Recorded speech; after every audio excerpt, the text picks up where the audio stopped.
What do you reckon? It's fully loaded now. With that I mean it's there, like weight wise, very light at the front.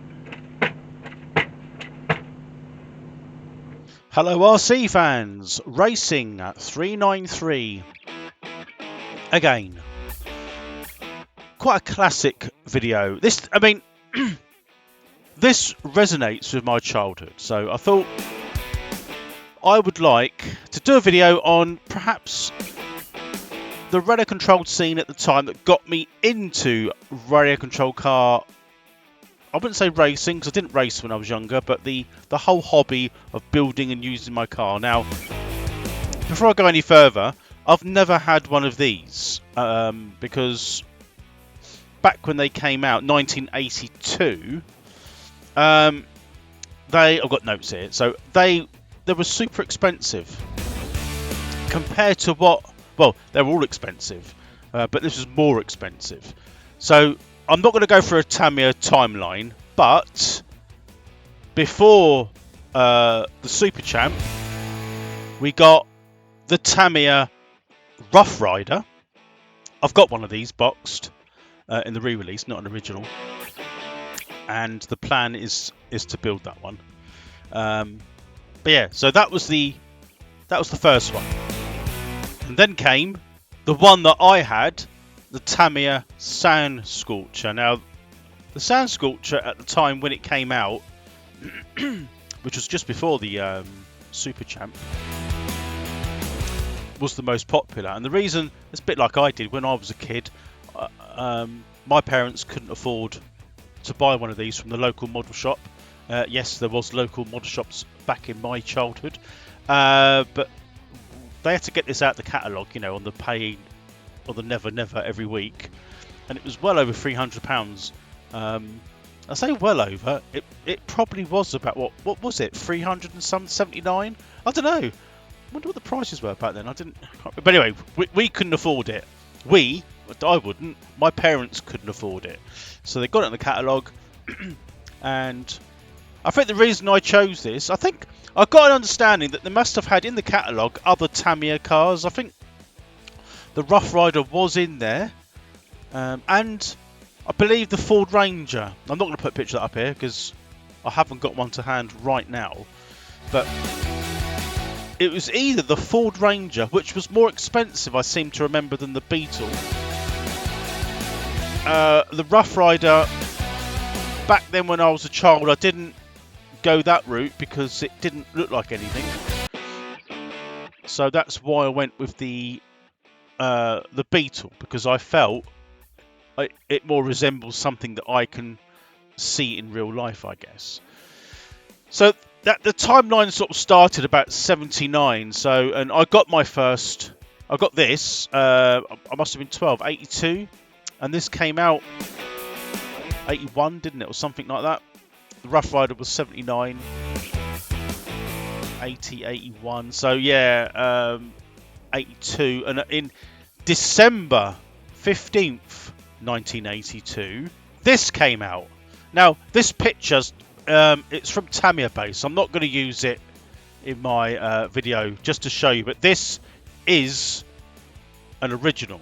Hence, you can see that by there's lots of different things here. The decals for one, and we'll go into some other strange anomalies. You can just see in the picture there, which I'll explain, where the rollover hoop behind the driver and the rear crash structure, they go together on this picture because it's an original with a cable tie. And we'll go into some more details on that a bit later. But let me, just for a minute, put you back to a generic picture like this. This is to the best of my knowledge, because it hasn't got Budweiser and brand names all over it. This is the re-released picture version. Now, I've got some notes here just to go over, so I can read some basic things, and there's quite a lot that I didn't know about. Now, the whole point of this video is I'm getting one of these, I'm going to build it, and go through the stages with you. And I've got upgrades and various bits and pieces for it. It's quite a limited, what shall I say, a limited amount of upgrades you can get. Because of its design, I think, more than anything. So to go through some bits and pieces, I've got sort of like a bullet point list here, so I will be looking away from the camera because I can't remember it all. This was based on a real, from what I can gather, a real racing buggy of its day. Apparently there was a buggy in America. That would have been excellent. Can you imagine having one of these in real life? I mean, I must admit, I haven't searched for that, so I don't know whether that's true. But again, the internet's the internet, isn't it? So I can only sort of take it with a pinch of salt on some things. But there's other stuff like dates and timelines which are going to be very accurate. Now, the interesting some things here that I didn't know. So the version 1 SRB. Now SRB, for those that don't know, stands for Special Racing Buggy. The SRB chassis. Now the predecessors, which includes all three of them, apart from the picture I didn't put up, the Ford Ranger, but they all had that plastic control box that went on the chassis, and you put all the electrics and gubbins in, and it was watertight. And I must admit, it's probably one of the best things. Back in my childhood, I often wondered why other cars that I saw at the time, that friends had, didn't have something like that. It was all exposed. It didn't make sense to me because I thought that was the only thing that was worth getting, because you can go through puddles, you know, run it in the mud, and it wouldn't affect the electrics. I thought that was a thing that should always happen. When this came out, it was significantly more expensive than the other three at the time, because this was sold as a racing buggy. Now, Tamiya have made racing buggies over the years, but they're probably not renowned for making racing buggies. Other manufacturers are far superior. Even back in the day when this came out in '82, I'm not going to go through my imaginary timeline in my head of what was around then, but probably was the RC10 even out then? I've done a video on that, so I don't know. The RC10, or maybe the Kyosho's are out then, were they? The Beetle, that was successful, and the Scorpion. But because this didn't have that plastic box, which I kind of overlooked that. I must admit, I didn't realise it. When I purchased this, I haven't got it yet, but it's on its way. For some reason, I thought it had that plastic box. But it's never had that. It had that top deck. So it was exposed, so to speak, but built for racing. And apparently, it seemed quite successful. Now, maybe it was. I don't know. But the other thing that was important, that was the version 2. So hence why this SRB, I'll use that in hyphens because some people don't relate it to an SRB chassis. This was version 2.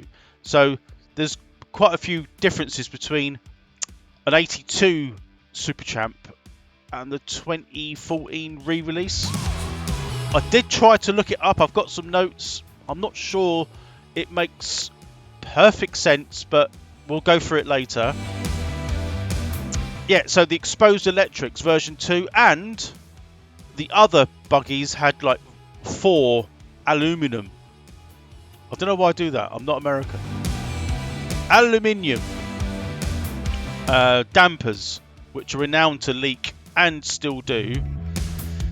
And I didn't realise that this went over to that strange but effective rear mono shock with the oil reservoir, which apparently did work, but you had to set it up properly. Now, I never realised that was the case. For some reason, it completely... all the pictures I've seen of it back in the day... Now, we're talking back in Radio Race Car magazine. That's the day that a model car magazine. I subscribed to both of those. I used to pick those up at my local newsagents. I couldn't wait each month going down there and picking them up. It was fantastic. You just don't get that nowadays. And it had this mono, going back now, this mono shock setup, which it wasn't until, say, not today, but recently that I never realised that was the case. So anyway, that was the version 2. So let's have a look. Interestingly, the 15th of December 1982, this was released. The Sand Sculpture, 15th of December 1979. This is exactly the same day, but a couple of years later. That's interesting. The Ford Ranger, for information purposes, was first released 7th of October 1981. I didn't know when the Rough Rider came out. Didn't think I wrote that out. Oh, there. Oh no, that's that one. No, forget that. Okay, so the SRB chassis was a big thing. It was substantially built, lots of aluminum all over it. It came with. They always typically come with a solid rear axle, so no diff. Those spike tyres were quite unique in the day because no other car had them. That was out when this came out. I think the next car to have them must have been the Hornet. My friend had a Hornet, and I remember him taking it to school. Yeah, when do I took it to school? I think we had like one of those classroom talks about your hobby. I'm pretty sure we did that. I don't know what I did. Didn't bring my car, but he brought his Hornet in, and I was looking at it. I remember looking at it in the playground. He was sort of walking out of school nearly. And the thing that struck me, remember, I was probably a very inexperienced, knowledge-wise, no different to now probably, 13 or even 14 years old. And I'd still only got the Sand Sculpture, where the Hornet was a far more advanced of its time, and it had a diff. That's what I'm alluding to. So I was thinking, he thought he'd built it wrong, because he said, I put the wheel one way, and it goes the other. It's supposed to do that. And I said, well, I didn't know at the time. I said, what, have you used it? And he goes, yeah. What's it go like? It goes all right. Well, it's all right then. And I remember thinking, why does it do that? And I went home to my dad and said, oh, you turn the wheel one way and it goes the other way. The wheel, the opposite, goes the other way. And he goes, oh, it's a diff. Like, he would know. And I think, oh. And when I looked it up, well, it weren't the internet back then, but perhaps magazines, subsequent magazines, it became apparent, the diff thing. So all these things you learn when you're a child and you don't understand. But I was, didn't realise that the diff was the way to go, or it seemed a better option than what I had, the solid rear axle. It never really came into my mind. So I'm looking at some more notes here. So the Super Champ came out in various different iterations. There wasn't a huge amount of difference, so I'm going to literally have to read off this because it got a little bit confusing. So it got re-released. So if these dates are wrong, I do apologise. September 12th, 2015, it came out. A modified version SRB. It was a replica. That's a bit of a word. Replica of the 1982 Super Champ. But it had, it had a 2.5mm FRB chassis, a gear type diff. I don't even know if that's a thing. It seemed to have. I've got on, I've starred it, so it must have been. Others had a solid axle. So you can get an upgrade for this, which I've already got. The ball diff. I'm hoping it fits. But it must have had a geared diff. If you know, let me know, because I'm not sure you can get that anymore, which that would make it more original to what's out now. Bearings. Now, I think the predecessors, actually I know the predecessors all came with brass bushings, which used to wear all the stub axles and everything other than the bushing. This, when it was released in 1982, came with bearings. ball bearings, or ball races as we know them back then, was super expensive. I can remember going down to Godalming Models and Toys, it's not there now, and buying some spares for my sand sculpture and front bearings, and thinking, my dad even thinking, whew, they were expensive. And 4 of them, all we bought was 4 because the front wheels were flopping all over the place. So I think we bought stub axles and bearings, and that was quite a lot of money for what you were getting. But the re-release, I think the 82 version came with bearings, I'm pretty sure, because it was expensive. If you know, you can let me know. But the 2015 re-release version, it came with bearings, and did it have like a dog bone type rear axle? It says, I say it says here, from what the notes that I was reading, dog bone rear axle. I'm pretty sure that the re-released, like the one that's out now, hasn't got that, because it had those axles, I don't know, and those specific way that the wheels would fit on to the SRB type chassis. I don't know. So have I got that right? It sounds right. So here I'm literally going to have to read down, because I this is something I wrote it out in a little bit more of an order. 15th of the 12th, 1982, SRB version 2. The mono rear damper Super Champ. 1st of October 2014, Fighting Buggy limited edition sale series. What? So it came out on October 2014, and then the 12th of September 2015, the special project version. So out of all that stuff I've been saying, I'm not sure which bit relates to which buggy. But one of the I've got a star here, which means this is pretty important. The Super Champ had a trailing arm limiter on the rear, and that's what differs to the SRB on the other iterations. And the limiter was built in on the Fighting Buggy, but the rear suspension on the Super Champ had cable ties or something. I wouldn't even know that. I've never known that. I don't even understand what that is. I do know that the rear crash bar was fitted to the rollover hoop, which was aluminium, via cable ties. I remember that. The Super Champ, no, let's not get confused. The Sand Scorcher didn't have an aluminum rear crash structure. It had a plastic one, but that fitted into cups, which were bolted to the rollover hoop. So, and that was before the Super Champ. It also had stiffer front like springs. I think the rear was it torsion bar, wasn't it? Torsion bar that went underneath the box on the old SRBs, and the Super Champ didn't have that because it had a rear mono. Now the rear mono shock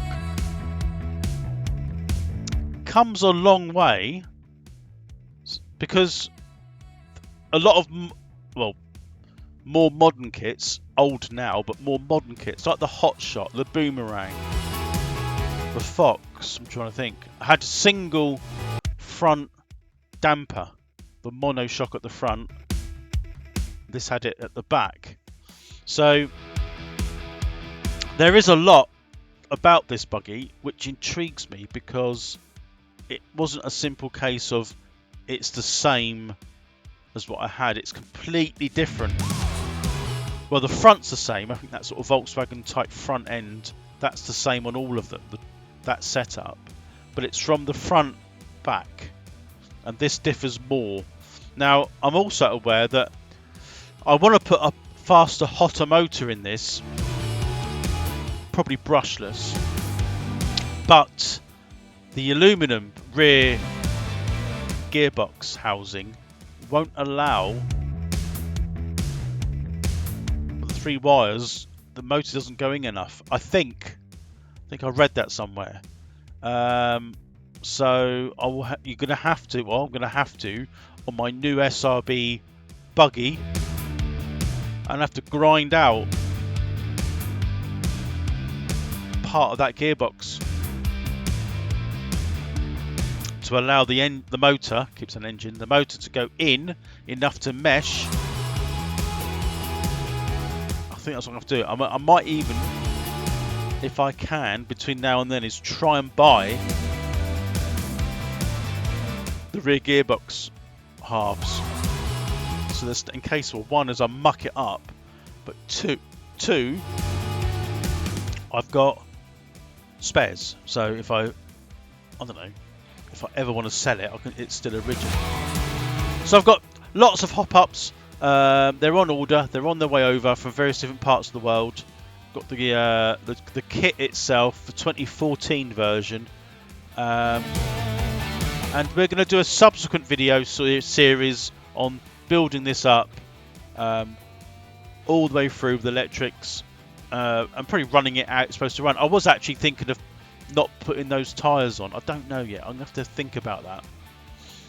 What I find with when you hop buggies up and things, or anything, hop any car up, the aftermarket parts don't always fit.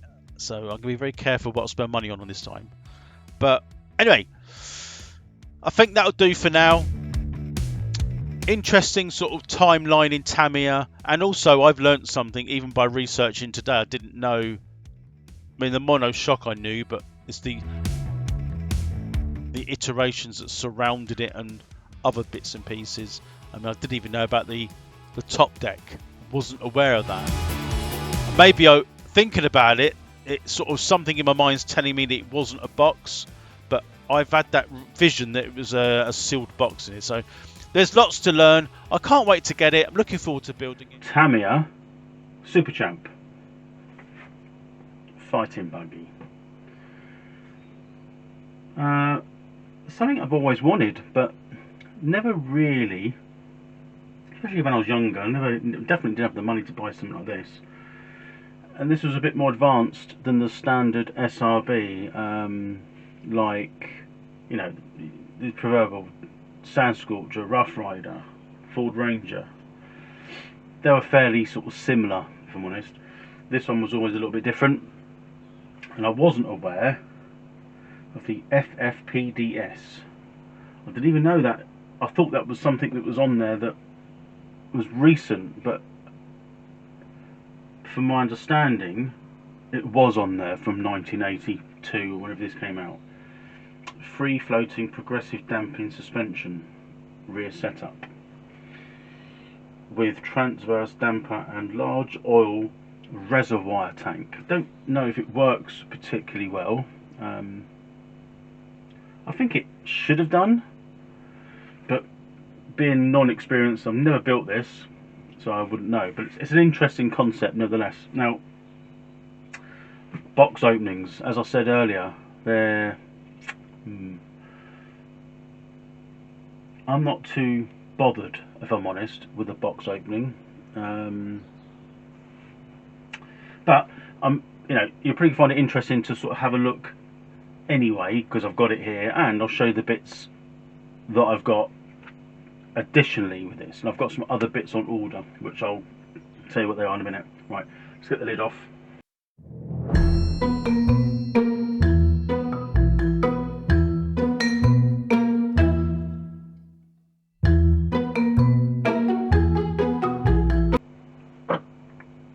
So in true Tamiya style, everything's blister packed, isn't it? So I don't intend to get everything out. There's absolutely no point. But there you go. There's one of the things in the back in the day which you never really understood how important it was. When I suppose I'm not a new box collector, although you know, if you could only just see what I've got down here that I haven't built. The only reason is there's always something else to do. But back in the day, this was very the stable diet of Tamiya. When you get kits now that are just chucked in a box and sold, don't know. End of the day, they're going to be built. In my eyes, I don't really see. Although it looks good, I don't see any reason to buy a kit to not build it. You go forward 30, 40 years, and there's still one like this. Things deteriorate over time. You know, if they're not kept in a cool, dry, not a damp place like a garage, or I don't know. I don't knock people that are collecting, you know, kits in boxes, but because I've got a load down there, but they're not for collection. It's just because I haven't built them. But anyway, the only difference is, I think now I'm not sure. I've got loads of stuff here I've got to move, which you've probably seen after that anyway. Was the shell? Was it blue? It was blue, but was it painted, or was it a white sort of a white body shell that you have to paint? Can't remember. But this is that sort of really tough plastic. Now it's sort of quite durable. You don't have to paint that, but the box art is darker than what that looks, especially here in front of me. I mean, if you look at this, so what the box art is, it's definitely not that colour, like the fighting bit, but I'm not doing it that colour anyway. It's going to be blue. It's a different type of blue.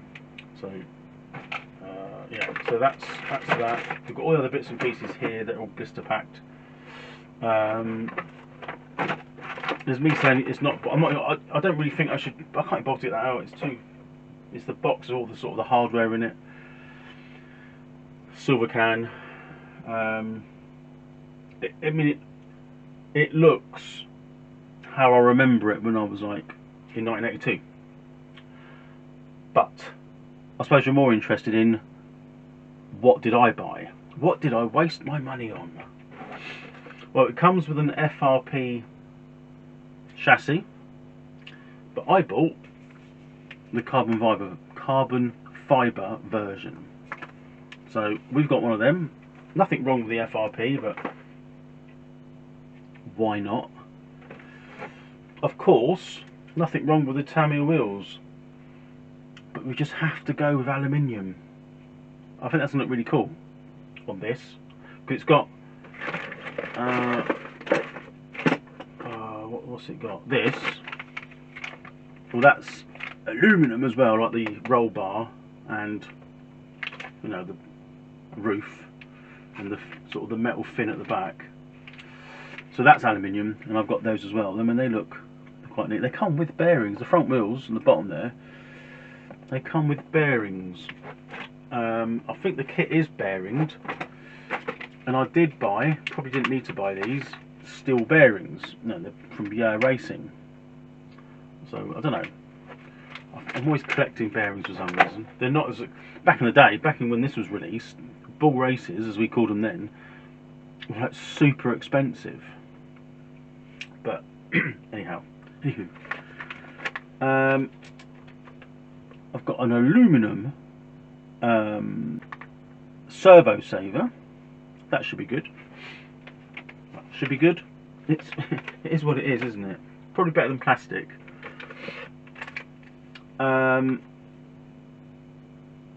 Aluminium spur gears, 2 different sizes.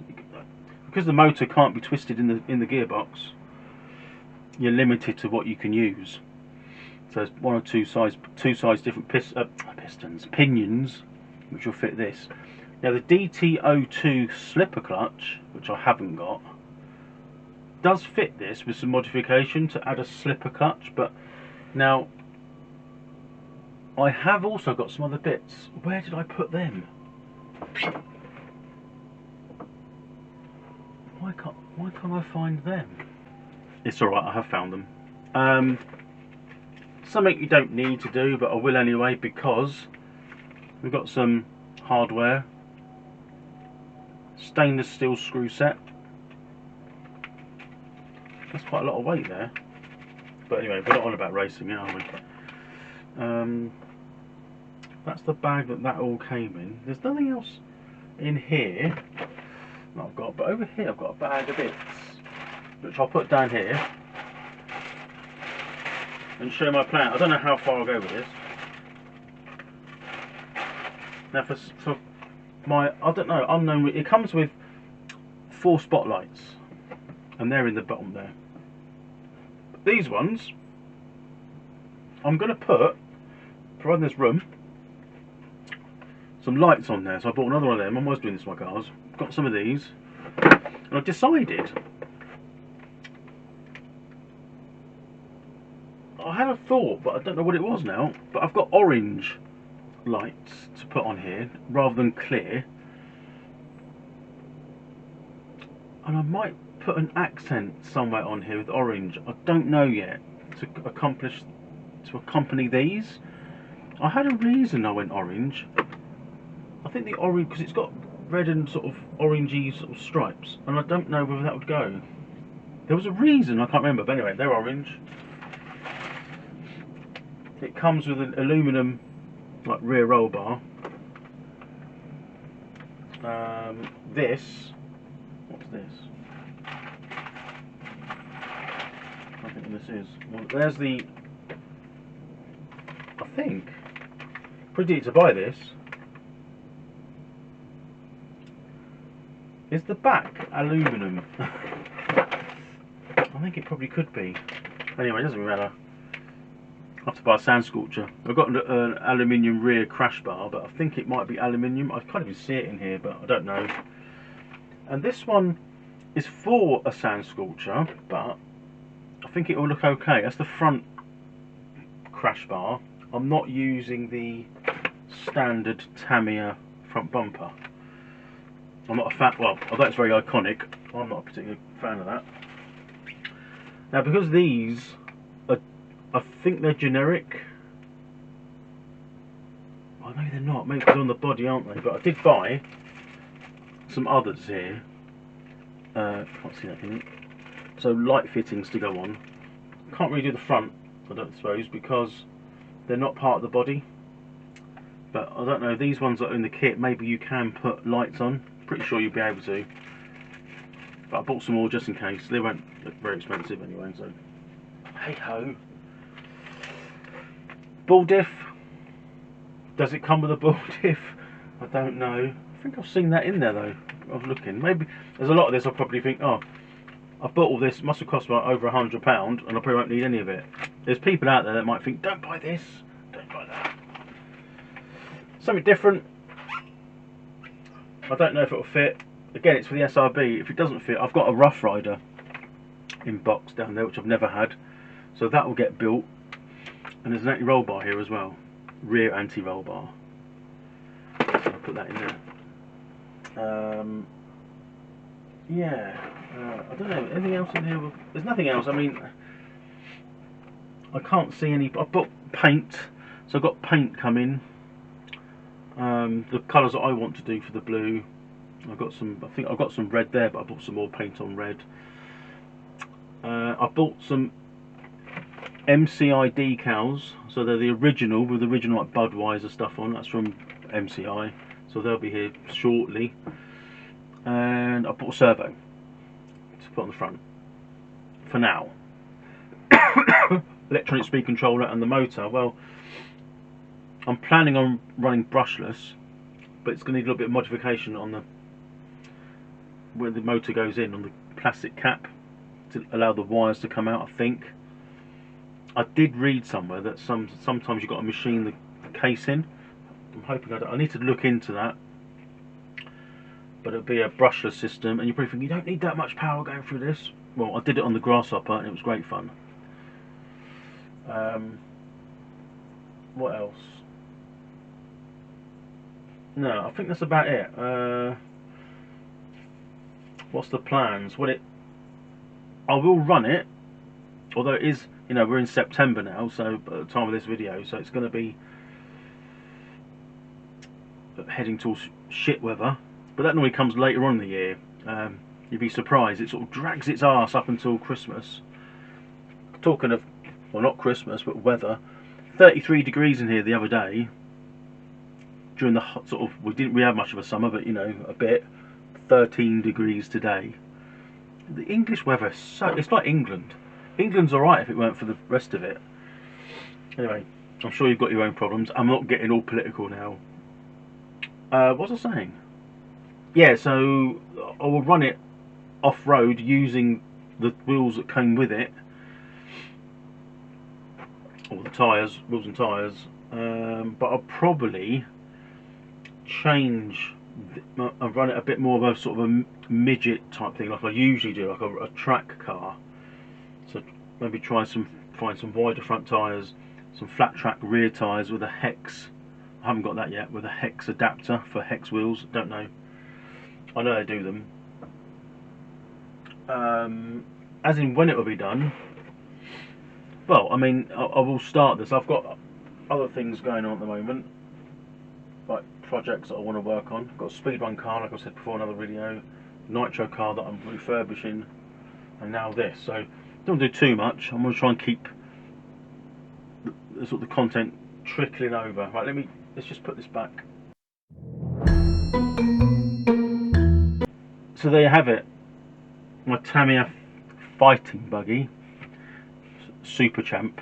That'll be, you know, that's part 2 done, dusted. We'll get onto the build once I've got the other bits and pieces, I think.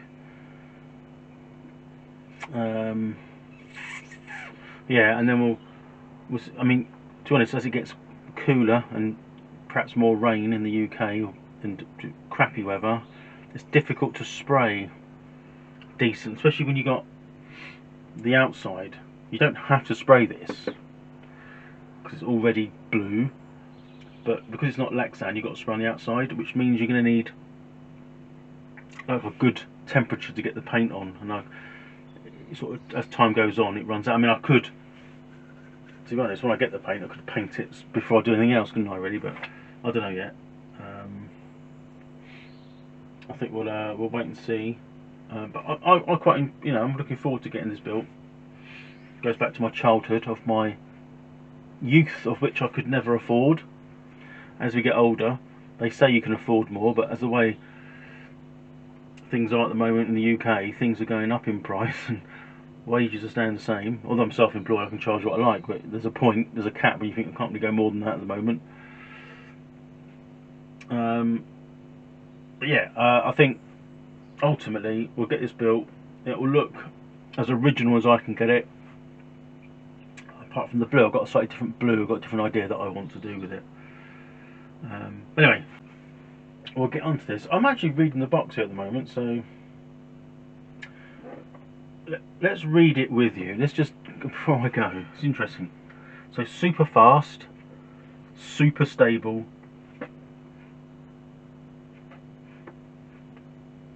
Super Champ, that's what I should say. Improved re-release version of the Fighting Buggy from 1982. Well, that's wrong because it was a Super Champ from 1982. 2.5mm thick FRP chassis and 1.5mm thick FRP the RC mechanism deck, because this was built for racing, wasn't it, back then? 4-wheel independent suspension with die-cast arms, yeah, and sealed gear case with direct drive. On the side of the box, on the other side, the ball diff was an option, so clearly it must fit. Free floating progressive damping suspension, FFPDS, rear setup with transverse damper and large oil reserve tank. High grip rear spike tyres, ribbed front for stability. Yeah. What shall I say? What shall I say with that? Good. 1982 again. I wish it was 1982. Anyway, that's enough. We'll see for part 3 when we do the build video. The old school way that I used to do videos. My shed, well, it's not here, it's out there. The reason I'm indoors is that we're on part 3 of the Tamiya Super Champ build. And I know I use the word Super Champ, and I won't be saying this every single video. I like the Super Champ name. It brings back lots of memories. The Fighting Buggy, for me, just doesn't do it. It's like the Rough Rider Buggy Champ, I think that's called. Doesn't, it's clearly licensing for whatever reason those can't be used. But anyway, I'm hoping that the light on me, the camera on me, that I'm in view. You can see me. I don't have a screen. That's the thing now. So it's a bit daunting talking to a camera that might not even be filming me. So anyway, part 3. Now, I wasn't going to do this, but I have decided to film what I can. Talking of cans, here's a can. Surface primer, so you know where this is going. And here is an unwrapped, well, still wrapped, not unwrapped, Super Champ body shell. Let's take it out the wrapping for now. You're probably wondering, why am I not just building it like this? And I must admit, on closer inspection, I would tend to agree. But we're going to do this a slightly different blue. The roll cage is red, we'll do that last, but we're going to prepare the body shell ready to take some of this primer. It will mean cleaning it. It's got some spurs overhanging on there. Clearly that was on, as it's not meant to be there. They've got to be trimmed off. It will need a very, very light rub down. This is going to go one of 2 ways.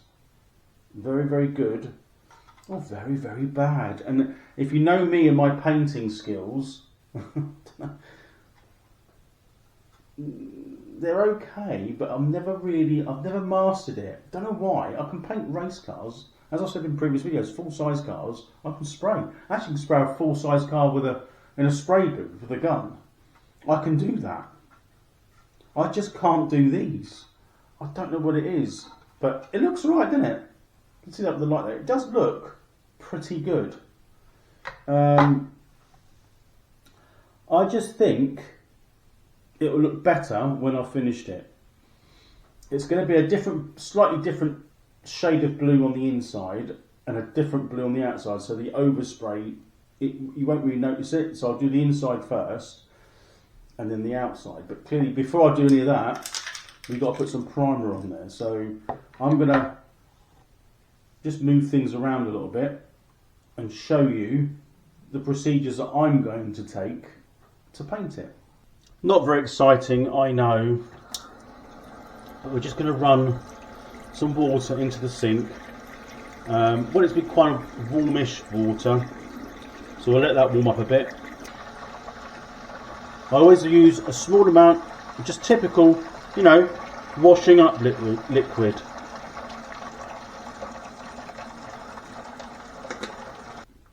A small, you know, typical washing up pad, and I'll use the back part of it here to sort of, I don't know, I was going to use sand, like rubbing down paper, but we'll see. So we're just going to wash this in the sink with the soft part of the sponge. Just making sure that you go over it all. The thing is with these, any shell like this, it can be Lexan or anything, that you thoroughly clean it. The idea being, you don't really want to be rushing this at all. It's actually, I know you're probably still thinking, why are you doing this? Why am I putting a perfectly good shell in water, going to rub it down and spray it a completely different colour? Because I like to be different. So it's just a case of going over these bits here. Now the thing is, it's going to be touched with my hands whilst I do this bit, but you know, it's not going to be painted straight away. There's no masking involved. Any overspray that goes onto the cage won't really matter because I'm going to hand paint that, and that's red. Going by the colours, it's going to be, you know, box art, I suppose, to the best that I can. So I am going to spray the inside as well, like that. So that's that.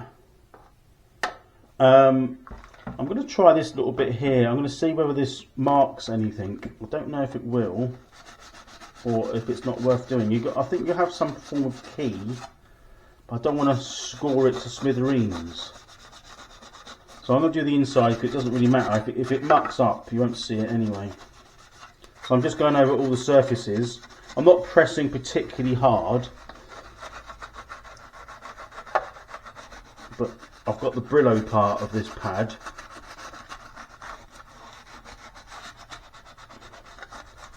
Now let me finish this out. So you won't see that on the camera, I don't think, but on close-up it has scored it a little bit. So I'm now going to do the danger bit of, if you look at that, I haven't done that bit yet, but I'm going to now do it with this pad. Oh my god, I'm going to do it. Right, just do it. Rub it down.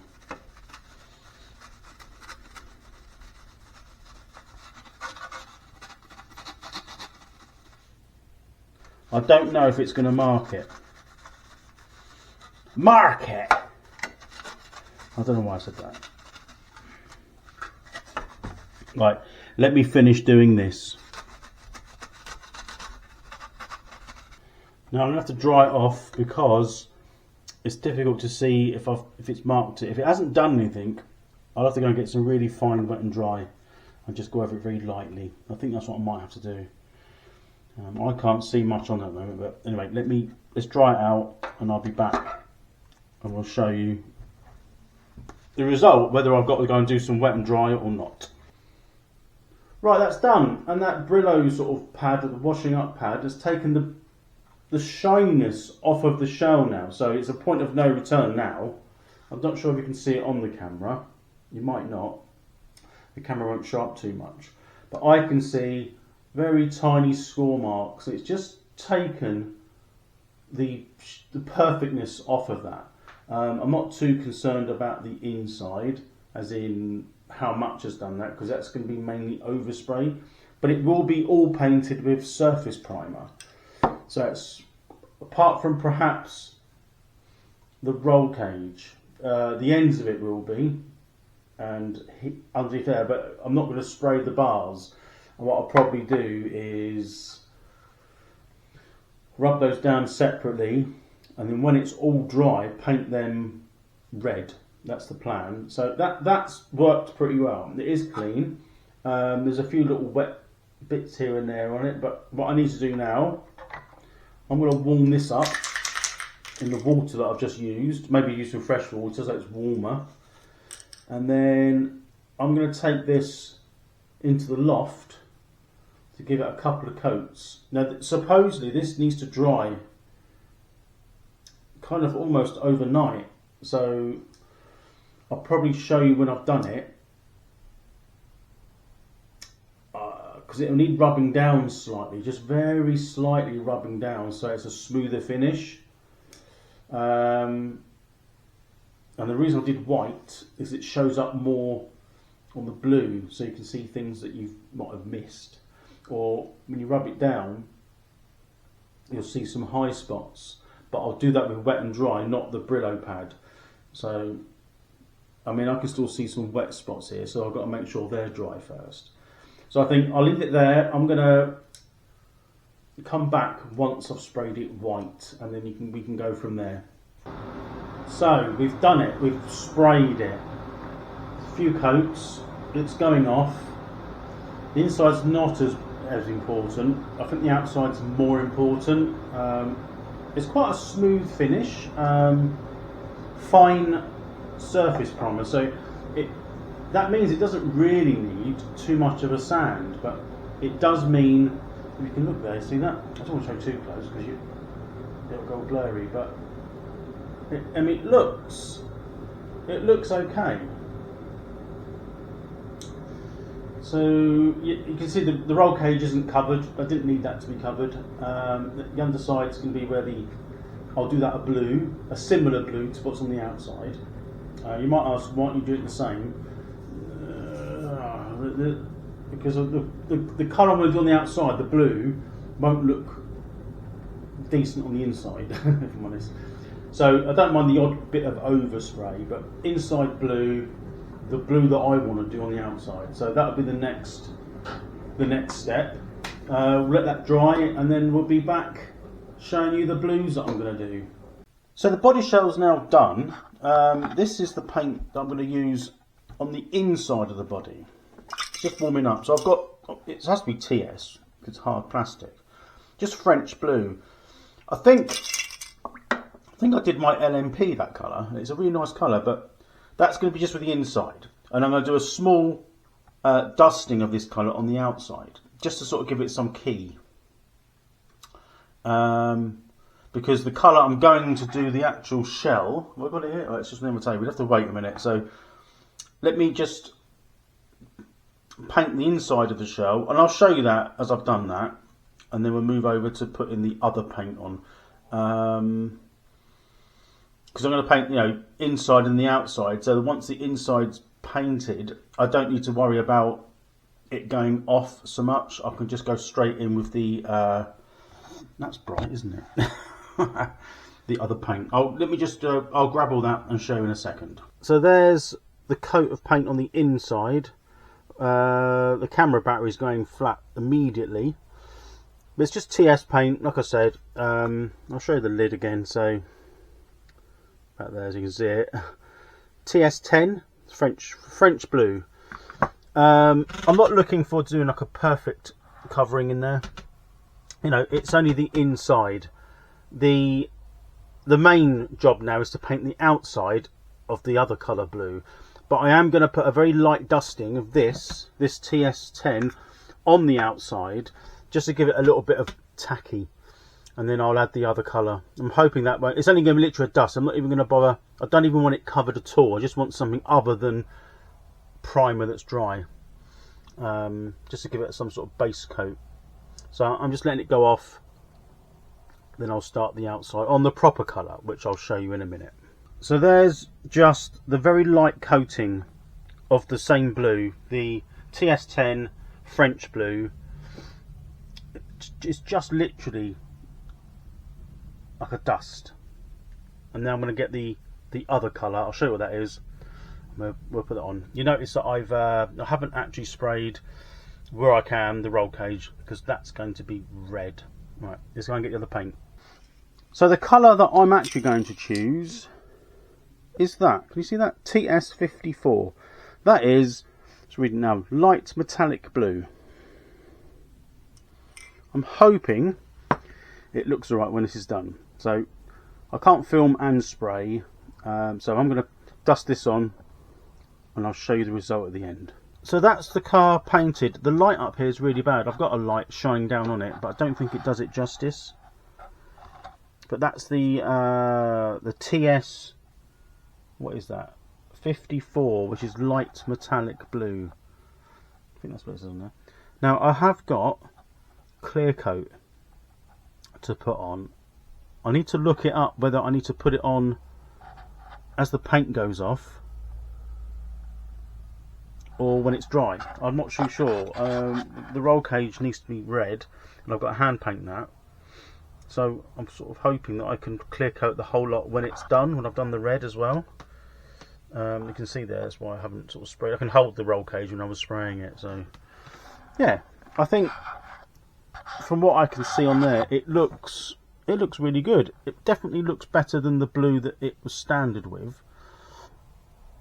And although before I did it I was wondering why I was doing it. So that's that bit. If I lift it up, there's the underneath. I have put a little bit metallic on it, just sort of to show willing. Can't really see because of the light, but Yeah, so I've just got to let it dry, and in the meantime, find out. Got blue hands. Find out when the clear coat goes on. I'm hoping it's when it's dry, but I'll have found out before. You're probably shouting at the video now when it's dry or whatever, but I'll go and have a look now. You'll have to excuse all the mess. It's not on the car, as in it's just sitting around on the chassis, but that's what I did. Hand painted this enamel, sprayed this, so that's the colour that I chose. Can't do too much of a close-up because it goes all blurry, but it's not the best red paint, I must say. It's a bit, I don't know, maybe I should have thinned it out a little bit. And I've got to trim these little tabs off. There's the underside, just a standard colour. Nothing spectacular there. What do you think? So, well, I should go that way, shouldn't I? It's kind of the colour. It's different enough. Onwards to the build. The Tamiya Super Champ build. Well, it's called a Fighting Buggy. Got the instructions here. Got everything laid out. All the hop-ups are just off site, off your site here. All the other bits are in the box. It's kind of, when you're building a buggy, it's kind of your happy place, isn't it? Although I do get a lot of excitement and enjoyment out of rebuilding old nitros, I have to say. But right, tools. The trusty screwdriver, pin-nosed, tweezers I should say,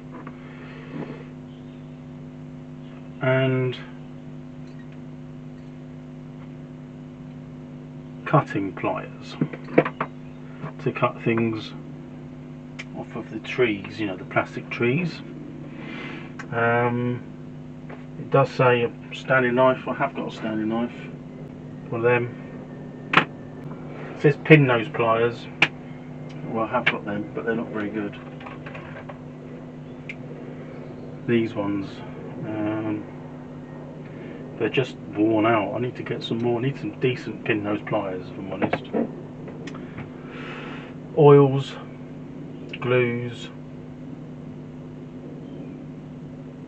Phillips, hex wrench. I've got those just out of sight.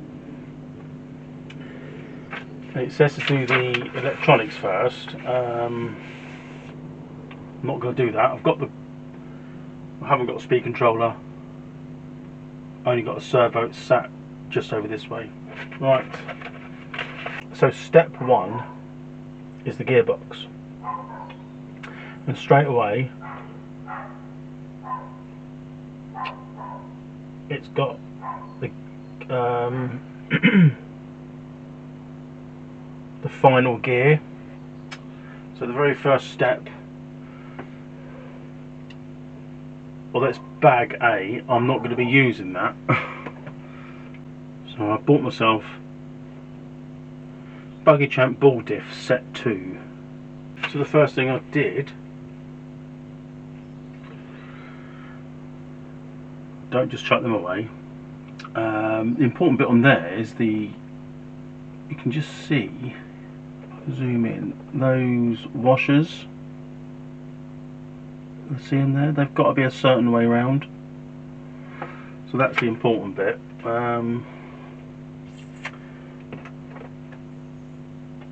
The ball diff grease they give you here, but I don't use that. It's pretty the same. Professional ball diff grease for professionals. Okay, that's what I'm going to use. Right, let's get some of this residue off here. First thing, just put some grease around that final drive, just so I've got something to put the balls in. So just a little bit like that. Then I'll use like a Allen driver with a little bit of grease on the end to pick the balls up with, and just slot them in. So I'm not going to lift it up. 1, 2, 3, 4, 5, 6, 7, 8, and Tamiya give you 2 extra in case you lose them, I guess. We'll keep them on the magnetic board for a minute.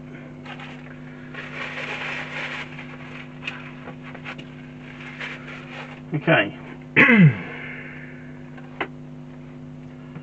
We've got these shims, so they need to go in greased. Got the diff liner, or the inner diff, so I'll put a little bit on that as well. It just helps it stick together.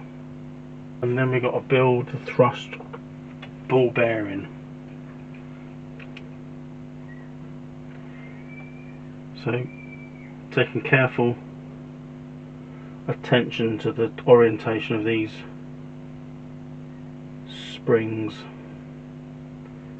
It goes like that, up, and then you got the thrust race like that. Now a diff plate, I'll cover that, but I'll use my fingers here. Where's the Tamiya wrench? Come on, Tamiya wrench. Where did I put it?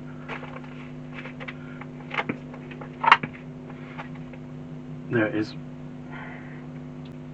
So I've got to hold that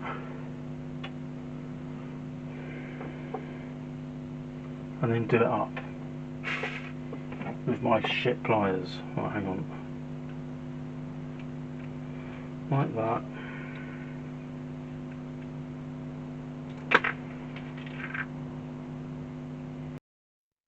Well, it was at this point when I've just put it all together, and I don't know if you saw that in the video, but he dropped it, it just fell out, and all those little discs rolled around. And I'm sat there thinking of all the things that you've got to do, and it's freaking drop that. Because everything that falls on my desk, if you've watched my previous videos, it rolls off the desk into oblivion and never seen again.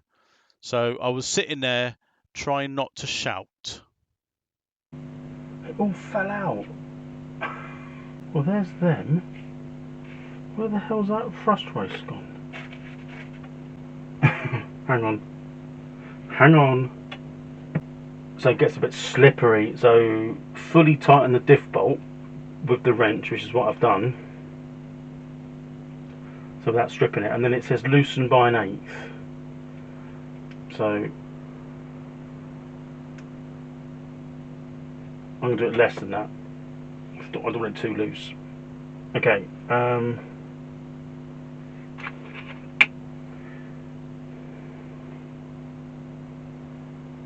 effectively that should go on there now. That's that. Make sure it rotates smoothly, which it kind of doesn't. I'll have to undo it a little bit. Right, it's built. It's a nice bit of kit. The important bit is those grooves. I don't want it, my hands are a bit greasy. Hang on, let me just wipe my hands or something. So there's a groove on there that's got to line up. It's to do with the adjustment when it's in the actual, I guess it's when it's in, because you can still see that, as you will see that even though it's in the gearbox. No, you won't. I don't know why I said that. What am I thinking? Let's move on. Okay, so I've done it. It's not as loose as perhaps what it's saying it to be, but it's loose enough. Right. Keep those instructions, we'll need them. Okay, so now I'm going to open bag A. It's got a lot of the gears which I'm going to need. And the various bits and pieces. Right, let's empty these out.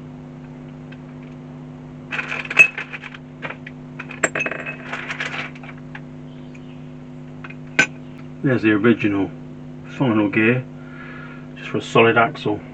Won't be using that. So I've also got stainless steel hardware and steel bearings. It came with bearings, and of course using this means I've got to match it up to what it comes in the kit. So it's going to take a bit longer.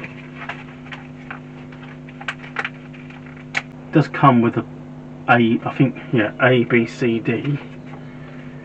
That correlates to the A, B, C, D bag. And it was in like that, so I'm guessing that's A. But I don't know for sure. I suppose one of the important things is when building these with your hop-ups, it's not to get everything out at once. If you've got screws, bearings, the hardware, the actual parts themselves. So we're just putting this together, but I don't need that because I've already got it here.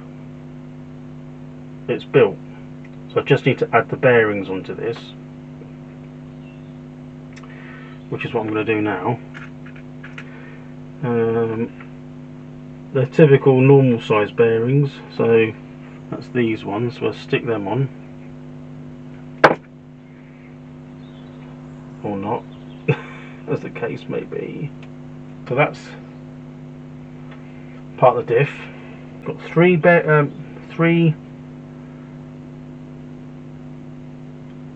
sort of gears. I think that's one. Yeah, so one of them's already got the gear on there, and that has two normal size bearings on there, so that's fairly straightforward. Something really easily overlooked. I don't even see that. That's got like a shoulder on each side. There's a short one and a longer one. They've got to make sure that's the right way round, which is very easily to miss. I'm still not convinced. Like that, and then you put some bearings on. Those gears are done. That one's pre-assembled. That's got a hole in the shaft. Right, need to get the gearbox cases out now. So I will say the gearbox halves, which are cast. It's been a while since I've built one of these, like years. Well, it wasn't actually me that built it, I think my dad did it. It feels, I don't know, maybe it did feel like that. It feels quite cheap.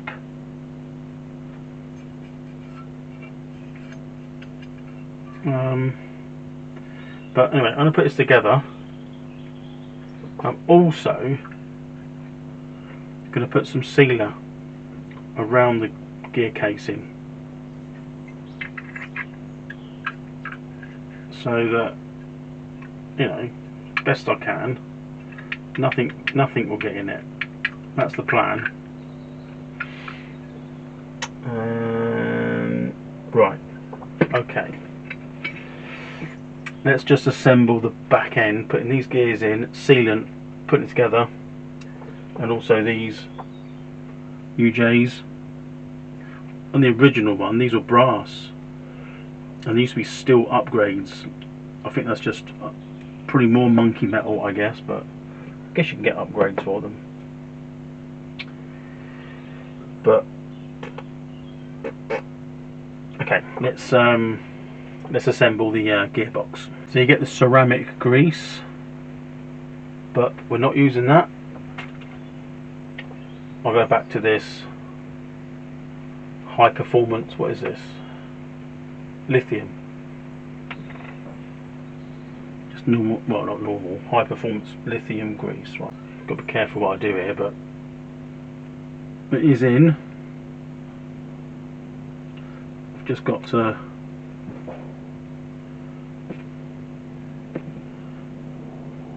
grease it and put it all together. A very small covering of silicone, and then we're going to put this together. Right, now I've got to get some hardware. Hopefully that will stay like that. The hardware isn't the standard, it's going to be the stainless steel. So let me dig that out, and then I'll put these on again, and then, well, not again, put these on, and I'll come back. So the silver one's the one that, the hardware one, the upgraded one. So I need some of them. I'm going to throw that back in there. I need, it looks like 1, 2, 3, 5 of them. Now will I be using Loctite? No. No. Right, let's put these in. Which does it go around? Okay, so this should, I hope it screws in actually. Should do. Oh, I've got to get my, which one of these is going to fit? Is it that size? No! Is it? Can't be that one, that's massive. Maybe that one, will it? Oh, it will be. There must be more here. I'm going to put,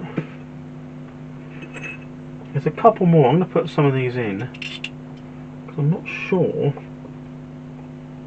if any need to come out. There you go. I've put them all in. No other reason other than if I need to take them off again, then I will. It's a tight diff, that's fine. Good. It's gone to perfect. So I'm only on stage 1. You're probably thinking I could build that in the time it's taken you. Maybe you could, but it's not all about how quickly you can build it. Step 1 done. Nice. Step 2 is pretty much, turn that around, it's the bit that goes on the back, which are these lovely machined aluminum parts. Burp. Again, it says Loctite again, so I will probably Loctite some of this together. So they can go any way, but the flat end goes on the inner, and that bevel goes there. We've also got rear bumper rod. It's back on. Brace for the back. We're on step 3 now. Spring arm shafts and the rear wishbones. Right, we go those bits out as well. So I nearly overlooked something here. In the kit, you get them. I'll put normal grub screws in the hardware bag. Them. Hopefully you can see that. Yeah, slightly overlooked that from myself. Right, let me they go on the pivots that go through these, what are they called? Spring arm shafts. They've got a hole that goes all the way through. Right, I'll put those in now. It transpires that these came with the sort of the hardware, the new hardware, but they don't fit. They're too big unless you drill those out. which I wasn't prepared to do. But yeah, that was a bit fiddly. Yeah, I kind of remember that when building one, but right, okay, so that's the wishbones on. Nice. Can't believe we're only on part 4 at the moment, which is like just the rear assembly. Things are falling all over the place. I'm trying to keep tidy, which I have. More grub screws, Loctite. I wasn't sure where these go. They've got holes here. Don't they go down for like a under tray? I don't know. It doesn't mention it anymore. But anyway, we've got the rear bumper to go on. That FS. Fucking shit. I don't know what it stands for. Well, I should know. What does it stand for? FS. Free. No. FS. Free floating progressive damping suspension. Free floating suspension. FS. Anyway, let's put these back on. Well, not back on. This is where the shock would go. And all it's nice. I mean, it's nice to build a metal Tamiya. Plus, it's one that I could never afford. But anyway, when I was younger. Rear ends all coming together nicely.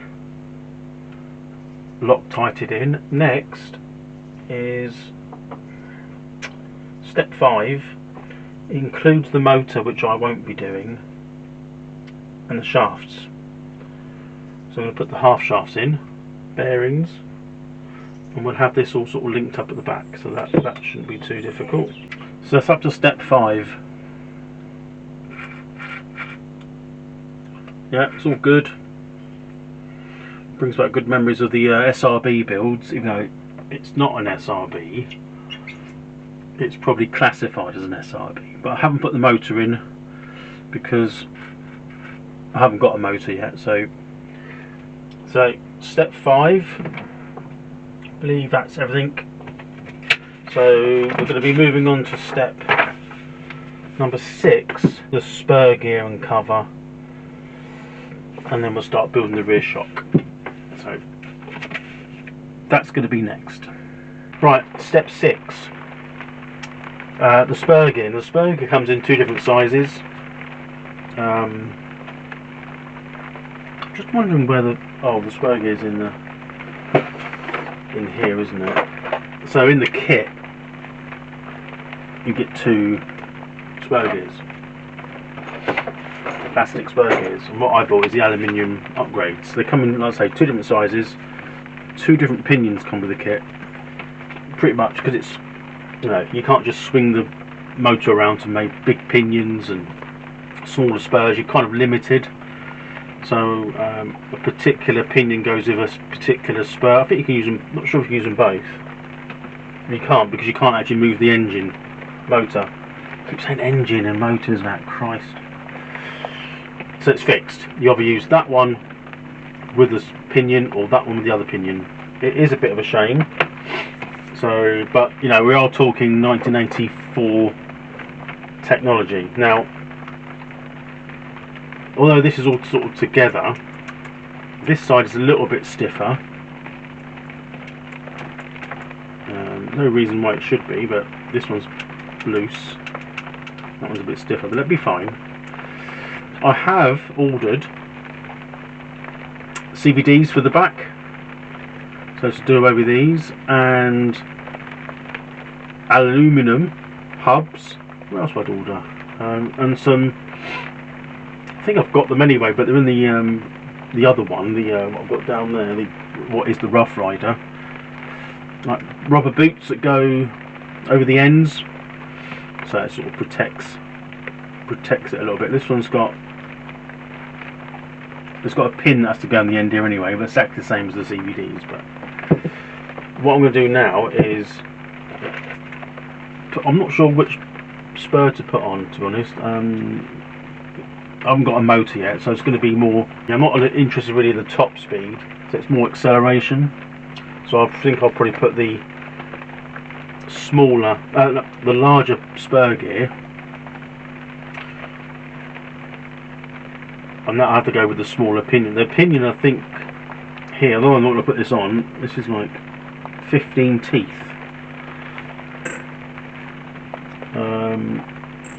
It doesn't really matter.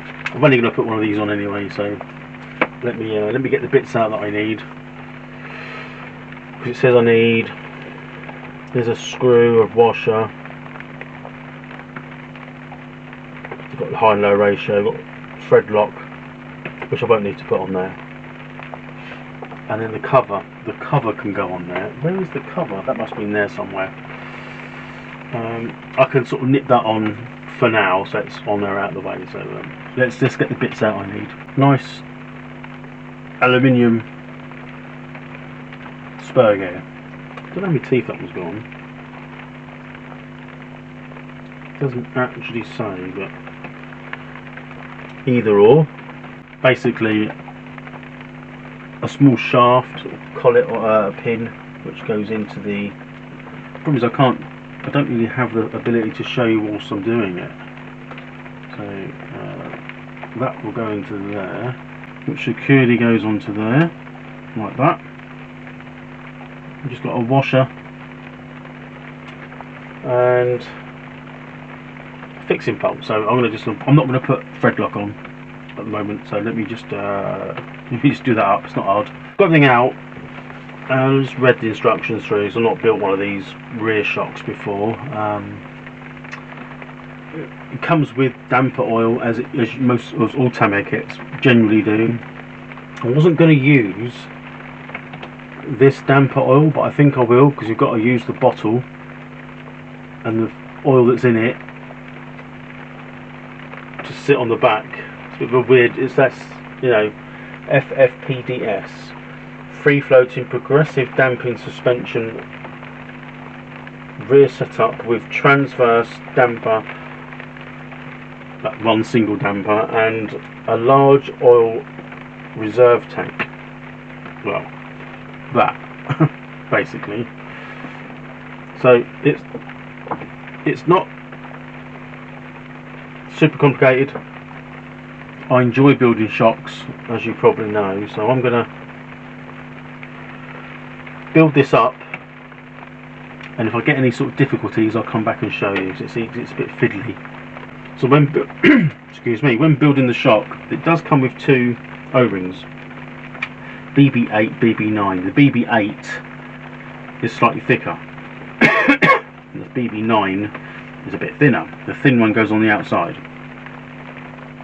and the thicker one goes on the collar. Stop it sort of rattling loose, I guess. Just something to be wary of when you put in, because they look both the same when you pick them up. But in the shock, the shock guide, you need to put like a couple of bushings, an O-ring. Look at that. I think it is just one O-ring, I believe.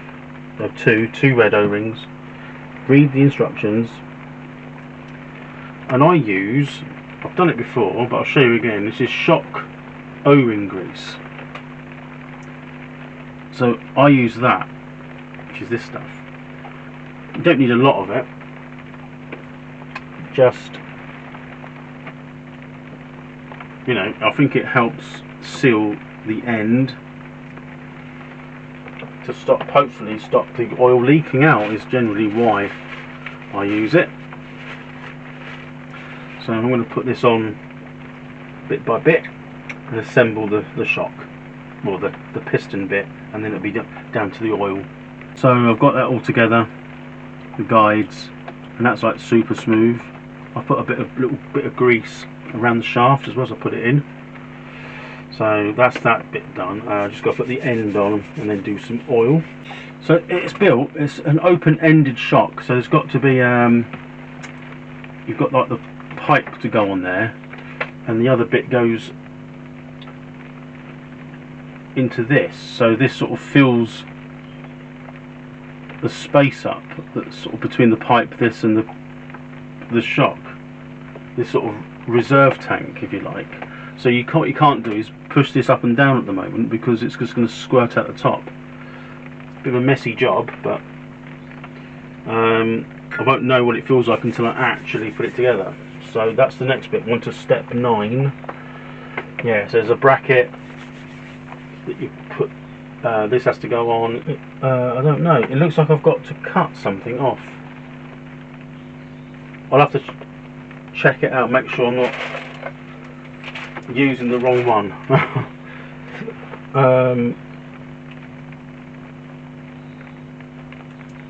Reserve tank, yeah, I have to read that. It looks like I might have to cut that spout off. Don't know, that's going to be messy. Well, anyway, keep pumping, as they say. So I didn't realise that. Are they all like that? It's got like a cap which comes off. I didn't know that. Is that just this, or? I mean, I never knew that happened. What do I do with that now? It's got to be thrown away, I guess. So the bottle then is, don't drop that, is literally like that, and you've got like an aluminium funnel. Where's that? Here. So it gets replaced with that. There are upgrades you can get which have, you don't actually use this bottle, you use like an aluminium replacement, and that just snaps in. So I never knew about that. That's again something new every day. Right, I'm going to put this together. So it is on there. I've just realised there's a bit of free play here. That's not do. So what I think I might have to do is put that one all the way down. I've got to undo these pinch bolts, which I've Loctited on now, so, and then you can lower that wishbone on this side, which is what I'm going to try and do now. That's why I don't like using Loctite, but anyway I have, so let's see what we can do. Seems that you can't get rid of that sort of free play there. Maybe it's not supposed to. When it's down the floor, it's not going to do that anyway, is it, unless it's at full droop. Don't suppose it really matters, but unless you know, it seems to work alright, even though that's not, it is got a few air bubbles in that tube, but nothing that I don't think is a problem. There's the finished rear end. Yeah, looks right. As I say, we've got some drive shafts coming. I haven't got the motor yet, but yeah, it's alright. Something different, unusual design, to be honest, compared to the normal sort of SRB chassis. So we're now at the point where we can put the rear roll cage and rear crash bars on. So I think I also bought a rear crash bar, I don't know. And this one, I don't know if the rear structure would fit, because it's only a single bar by the looks of it. I don't think it's got the drop bars to fit on there. Don't think it's the same, because there isn't anything, so I might not be able to use this. We'll see. We'll put the original one on, which is here, that came with the kit. Oh, of course it came with the kit. What do you think it's going to go with? Yeah, we'll put that one on first, because it's a single bar. Oh, that's got holes in it to put the drop bars on, so I'm not sure it's the same. So that's probably not going to fit. Also got an anti-roll bar. That's rear, but again that's for a sand sculpture. I'll have to figure that out. I've got a Rough Rider to build, so maybe I can use it on that if it doesn't fit. So let's get the cross structure put on. Probably go up to step 12 in this episode, which is the chassis, which is the carbon fibre chassis, because after that 13 and onwards is front, like shocks, so we'll split it in half, I think. Right, let's I don't know, let's carry on for a bit. So first things first, we've got to put these like little studs on. I'm not Loctiting on this now because they've got to be pinched. So we've got to put the clamps on and then attach the rear crash bar. So let's do it. Let's get that done. Small detail thing: these brackets, these cusps that go onto the roll cage, they are numbered. So that one's 3 and 4, and this one's 1 and 4. Where's 2?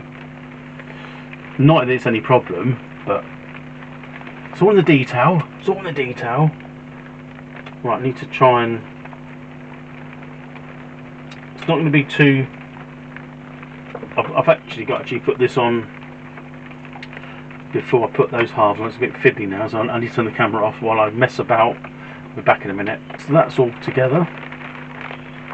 If you're noticing, this is all spread over a few days. UK weather, 18 degrees, but listen, rain.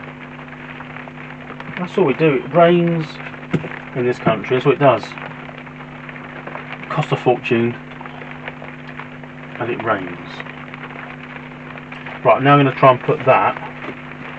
Not try it. I'm going to put that onto the chassis, and then I'll come back with the final bit. We'll put in this.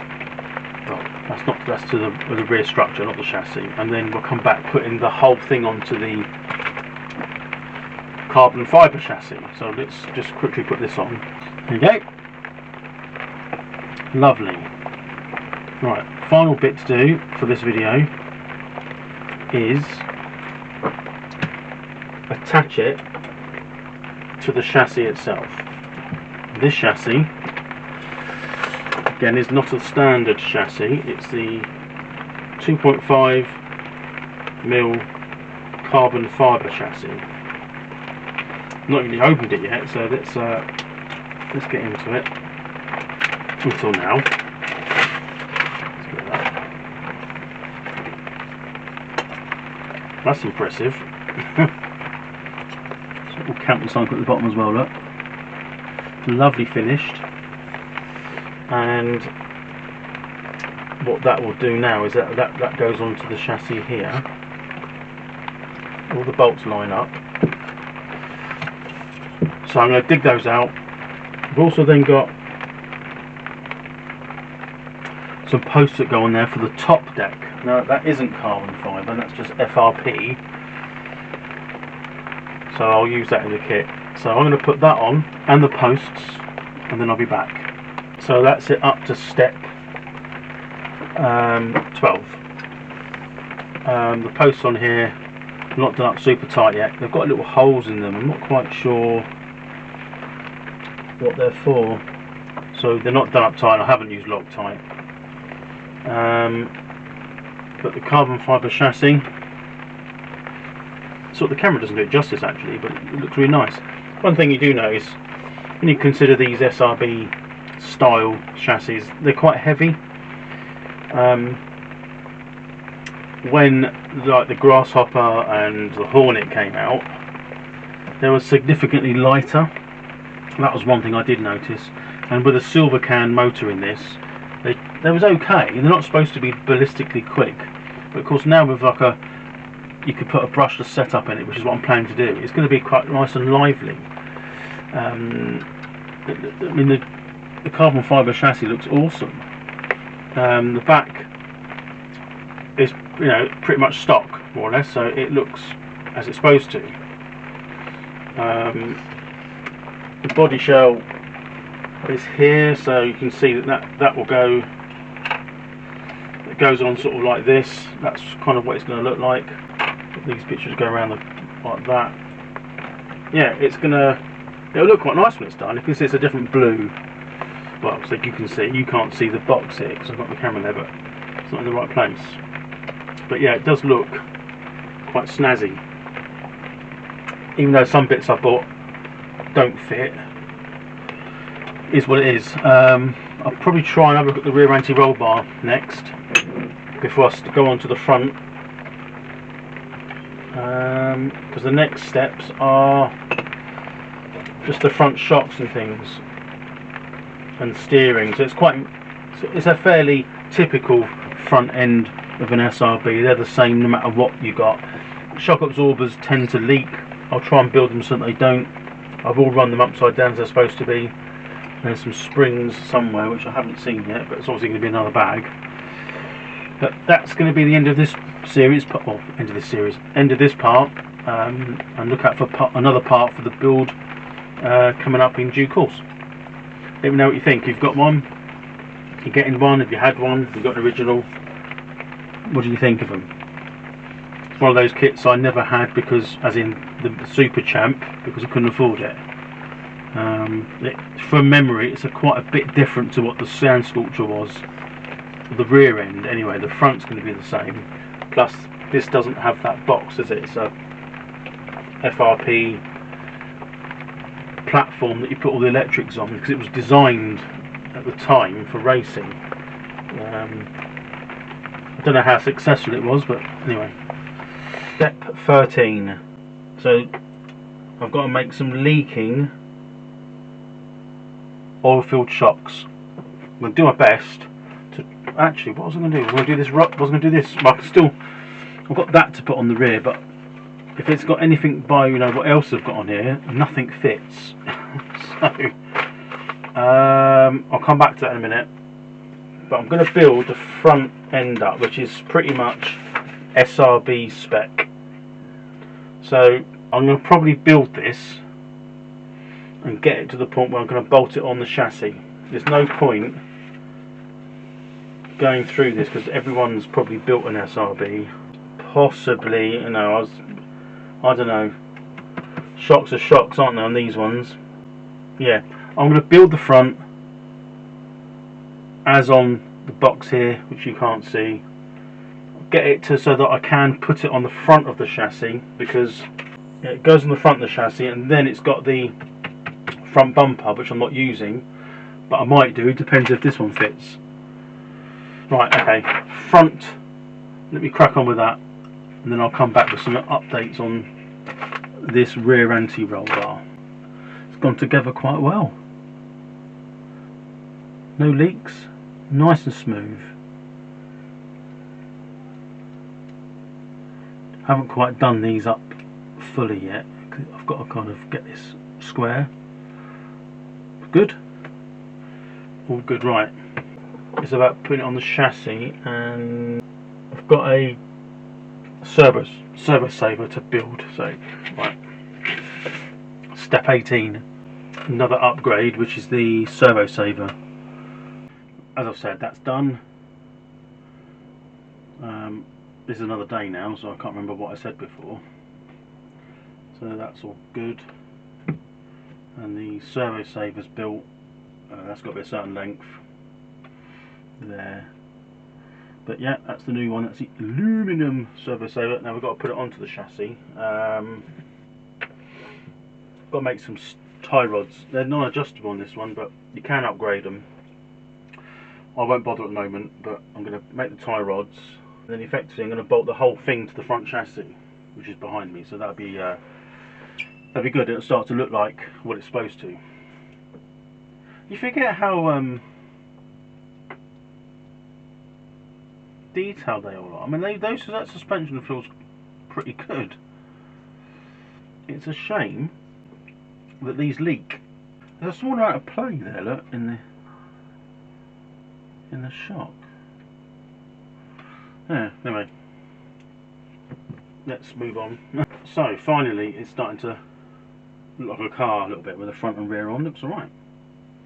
These surprise you how well they're built.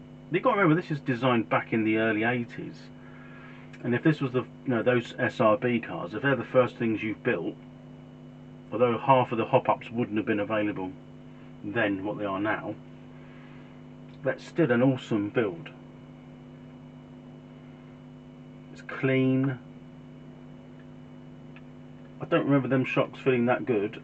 I can probably see why they leak, because there's no real system to them. They just sort of resist the oil inside the chamber. There's no like damping.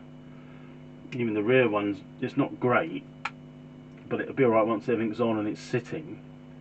Might be a little bit springy, but yeah. It looks alright, doesn't it? What do you think of the chassis? I think that looks... Can I tip it up? Well, these bearings keep falling out, but... yeah. Now, it does say now to put the front bumper on. Now, I've got two choices here. The front bumper I've chosen might not fit, and I've got the rear anti-roll bar, which might not fit. So you already know that this won't fit this. So, oh well, I'll chuck that in there for a minute. Now I've got this front bumper. There's no reason why that shouldn't fit, because that should fit anything. The front of an SRV is the same on everything. This is aftermarket. Well, they all are, but this, you know what I mean. This is not designed. Well, none of it's designed to go on now, I suppose. But I think I might try the front bumper first, because this could be a bit of a mission. There's no instructions. It's just like a few bits in there. Anyway, let's try the front bumper. So before I know what you're going to say. This is for the sand sculpture. I know. But there's nothing to say you couldn't have that on this car. It gives it that aluminium look. So there's no reason at all why that shouldn't look alright. It's a bit awkward to fit. It's like most Chinese stuff, isn't it? It's sort of like an afterthought. No, it's like aftermarket, but afterthought. You know, things are just awkward. It's a bit rubbish underneath. I don't quite know. I don't know another way that can be done. Maybe. No. Unless you got the ideas. Have I done anything wrong? It's just a bit bitty, isn't it? It could do with like a skid plate on there now. I mean, I've got these holes here as well that hold the front suspension on, and they're threaded, but I don't know. Should I put anything on there? Can't. I think that's where the bumper goes, the original front bumper. Pretty sure. But I might be able to put some bolts in there just to show willing. But anyway, that's the first afterthought. What do you think? I mean, I'm trying to imagine what it would look like with a lower sort of shell. Well, because the bar jar, the bug, sort of fills that in, doesn't it? But yeah, I mean, it matches it. I mean, it's like it's supposed to be there, but it's not. So that's that bit. What's next? The afterthought rear anti-roll bar. Do you know what? I keep showing like the camera. That's what I should be doing. I keep showing like the lens. No, that's wrong. I keep showing the screen. Like I'll go over there, but it should be there. And I've always done that. Absolutely freaking useless. Anyway, I've got no idea how this is going to fit. Well, it's for the sand sculpture and the Rough Rider, and it's the same rear gearbox. At the bit where it's going to fit, you've got these pickups here. I think that's where, I don't know, maybe the original shocks fitted there, like these ones, or back on the other. You know, the other ones, like the Rough Rider Sand Sculpture, had these on the back, but it also had like a torsion spring underneath the box, didn't it, as well? So, but you know, the bearings have fell out, but we'll sort that out. So I think it fits off there. So I'm gonna hiss half around trying to fit this on now. So I'll be back. I'm not going to show you how it's done because I don't know, but I'm back when it is. So first off, I thought I'd show you this. So I had to take the rear crash structure off anyway. I'll try to do it with it on there. It's just too fiddly. So you've got the same brackets on there. They give you another over bracket.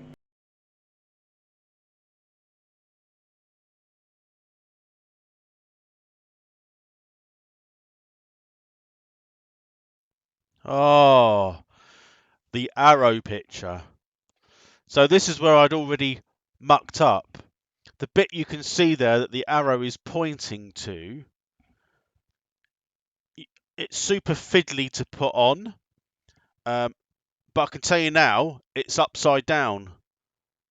So it has to go the other way. We've got to flip it 180 degrees. Of course, whilst I'm building it, I didn't know that. I didn't know that until it all went back on. So you can feel the frustration building in my voice, maybe, to rectify it after getting this far, because I didn't realise until I put it all back together. And then, well, you see that you'll find out, but the links weren't long enough. And then you've got like a, it's not carbon fibre, but it's a brace that goes on, and the roll bar, anti-roll bars will go through here. Now what I might have to dismantle this anti-roll bar to get it on there. So it's going to go on like this at the top, but they've got to thread through. I'm not sure it's going to be that easy. Yeah, I'm going to probably have to take half of it off. Good old Chinese stuff. Right, let me just deal with that. So you know the Chinese are good at making Chinese puzzles. This is a good example.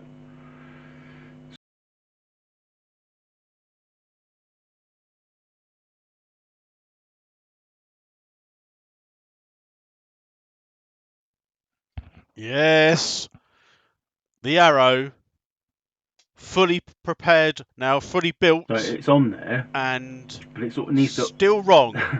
All that all effort come apart to and go together. All to no it avail. Certainly cannot be done on the car. Definitely not.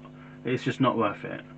So you can see here we've got the brackets on there, got the anti-roll bar on there. I'm now going to fit all this back on there, then link it up. We should have it done by then. The brackets are all upside down. I've got to take it all off again and turn the brackets over. Finally it's on. It's on here. It's not adjusted, it's not completely adjusted or done up. Yeah, the other thing is, you know, I've got to get this casing on, this gear casing. That's going to be almost impossible with this on. So, yeah, I'll cross that bridge when I come to it. I don't think it is. I mean, it's fine. I mean, it does what it's got rid of that slop, and I don't know if I can see it there. Look. I mean, yeah. I mean, it seems to. It's fiddly as arse. So fiddly. But with some adjustment on these links, I'm pretty sure we'll be alright. Well, what's next? Well, we've got to turn the page. Let's do that next. It's got to be the top deck next, isn't it, really? So that was step 19, well, plus a few extras. The servo, centralise it. Another link. It says speed controller, which I haven't got to worry about that. Battery points, top deck, wheels and tyres. That's almost done. So the next step is going to be I'll install the servo. So the servo in question is this one. We can centralise it using one of these. So we won't have to have power. I've got to tidy up a little bit. I'm going to tidy up. I'm going to adjust this rear anti-roll bar onwards and whereverwards. I'll continue. So this is the servo. See that? How much focus haven't I got? Is that clear? I can't see it properly. But that's the servo. It is good quality. So it's metal. It's got metal gears.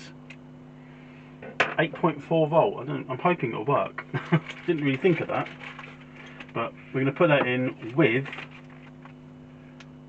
some servo mounts. So I bought those as well, so for what they're worth. Right, we'll put the servo in. I've also readjusted the rear anti-roll bar. It's better now. So yeah, all good. It's taken the slop out of the wishbones. I'm hoping it stays. It's not going to get in the way of any like top deck. I hope not. Let's put this servo. Let's mount the servo. So I need to drill out the servo horn. So I bought one of them. It's like a hand drill.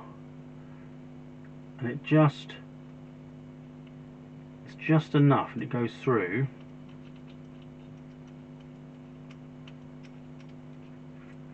So it's a little bit bigger. I don't know if it'll be big enough though. So this should, if this doesn't go in, it can be screwed in, but I can sort of screw that in now, sort of the ball end, and then secure it with a little nut. So I'll do that now. It needn't have been as hard as what it was, because it's easy, although I managed to somehow make it more difficult. But it's in Savox. Now it's the top deck, but it's got the installation of body posts. Depends on how it fits. Okay, so we've got a couple of body posts to go on. And what's that? Is that an aerial? Well, I'm not running an aerial, so I'm not going to put that on. But the body posts, I won't need the switch. So it's these. These are the kit ones. They're kit ones, so it's fine. And so they can go on. They go onto the upper deck. You can get this in metal. Pretty sure you can probably get it in carbon fibre as well. It's just a case of it going on like that. I'm going to fit this on, then I'll be back. It's almost out of shot, isn't it? But anyway, you kind of get the gist. Top deck's on. I haven't put anything on there regarding batteries, like the mounts, because I don't know what battery I'm going to use yet. But the top deck's on. Doesn't foul. It does rattle a little bit, so I can put some. I've got some body foam pads, which I can put over there a little bit, so it pushes it down, and put them on. It'll stop it rattling like that. Nothing gets in the way. It all works really well, like the anti-roll bar. So that's that. I think what we'll do, we're going to have to put the wheels on. That might take a little bit longer than I anticipate, because 3-piece, aren't they, like this? So we can put those on with the tyres, and then we'll leave it there for this part. And the next part will be building up the body shell. The other part, the electrics have got to go in, motor. So I don't know whether that will be a separate video, as in, then I'll do the body shell, so it's rolling, as in with the body shell on it, as another video, and then the electrics to go and do I say a running video. It's crap weather in the UK now, and will be forever and a day. So they're put on, they look really good. If I told you the story that made them so they took 4 times as longer than what they should have done, the whole video could be just made up of me just making mistakes. But right, let's get them on the chassis. This is the rolling chassis, no motor, just the servo. Anti-roll bars put on there, the top deck from when you last sort of, well, when I was doing bits and pieces. Yeah, I'll be honest, it's a bit stiff at the back. However, it hasn't got the motor in there, no battery, speed controller. I've got to put this on as well, because we're running some lights. Yeah, I've got to figure that out yet. I'm not sure how I'm going to do that yet, but the spur gear cover's not on yet, so that'll probably have to come off or somehow. But it feels quite good, even though it's still quite, although it's heavy. The rear spring could do with being a bit softer. Not sure how to do that. Could put softer oil in, but it is fairly soft. But I'm not going to mess around putting oil in this. Would be right ball ache taking all this off. The spring's fairly soft. I think it's more a case of what? More a case of just get the weight on there. If I put the car like that, I'm not sure how that rattles. I've got to sort that out and see how close this is to looking like a sand sculpture. I don't know, saying these words that don't mean crap. I've got to put the clips on there. That's got a clip on for the roof, the plate.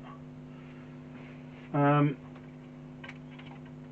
looks alright, doesn't it? It's got quite a, it looks so much, well, I don't think the camera does it justice with the wheels. It's got to sit slightly lower at the back there, which is fine. The bump at the front looks fine. Doesn't look ridiculous. Matches the rest of it. It's quite free running. Got the half shafts to go on.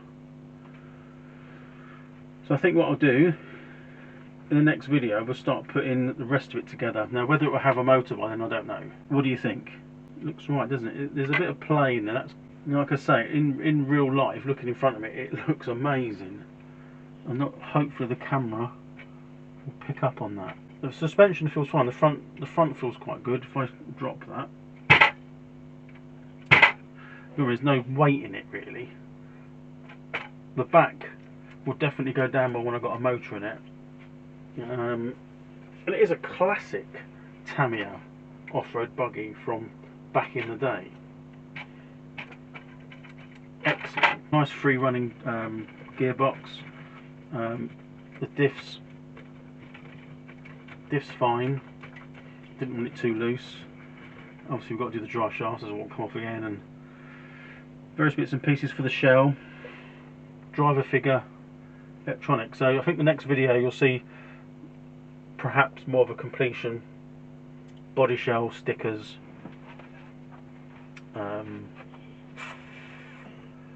maybe lights.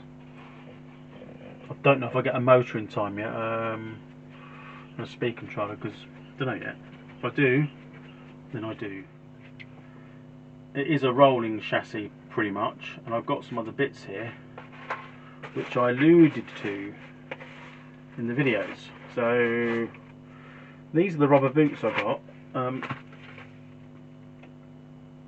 got some I couldn't find them, so I bought them again, but they're like the boots that go around the CV joints.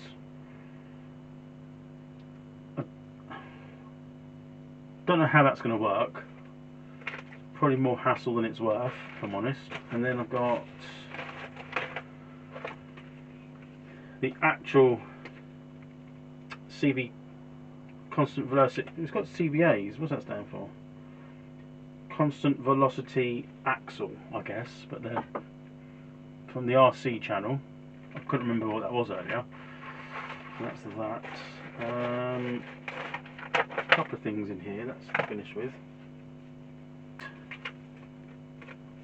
The blue wheel mounts for the ends are just cast. These are blue aluminium, so that goes with the. Well, it doesn't go with anything, but it's all. That's the only colour they had. It does go with the blue though on here, the servo mounts. And you get a free sticker. So I'll probably put that on the chassis or something underneath. And then we've got the shell itself, which has already got damage on it. I don't know why that is. I think this fell off. I think that fell off and just caught. You might not see it, but it's there. That's annoying, but a sticker will go over that, presumably. I think the first thing to do, I've got a couple of things. I'm going to put these axles on with these ends, so those will go on, that's going to go on. We'll see about these boots, see if they fit, and that will finish the back end. We'll probably put a sticker on, just because that will just go underneath. I'm not aware of anything. I don't know, maybe I won't do it yet. I'm not sure how to hold the body shell, the battery in yet, but I'm probably going to secure this with some pads. Then we'll get the body shell fitted and put some decals on.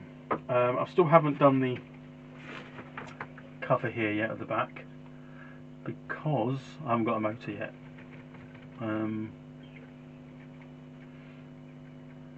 I'll be honest, it might not even need it because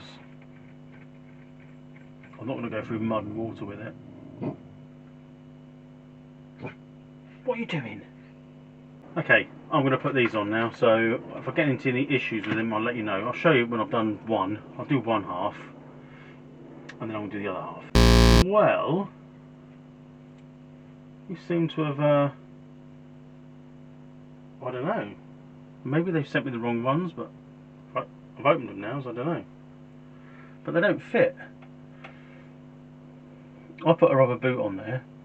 Now, in an ideal world, if you use the boots, you've got to take these joints apart, which I can't do. Sometimes they come in like a kit form.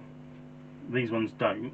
But when you look at the ends, and that's the original, yeah, it lines up. But the joint, which is kind of where my finger is, well, that's got to go inside the hub, which it doesn't do. So, unless these are wrong, I can't use them. I'm going to have so much stuff that I can't use. What do you reckon it is? I mean, even if you butt the joint up to the shaft, there's no way that's going in there. Unless the wishbone was longer. So it's obviously not, maybe it's not for this. I think I bought some of these for the Rough Rider as well. Unless these are wrong. This was listed under Super Champ or Fighting Buggy.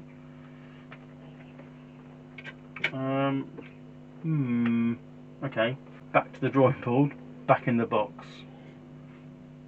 Yeah, that's a bit of a disappointment. Maybe it's my fault, but that's the problem when you buy hop-ups that are not, you know, not Tamiya for one. They don't always fit. Although the RC channel's pretty good. So yeah, it says on the back, just says, yeah, SRB CVA dual universal joint. Maybe it will fit like the Rough Rider or Sand Scorcher, and it isn't. It is different to the Super Champ. But, you know, I'm not aware of that. Okay.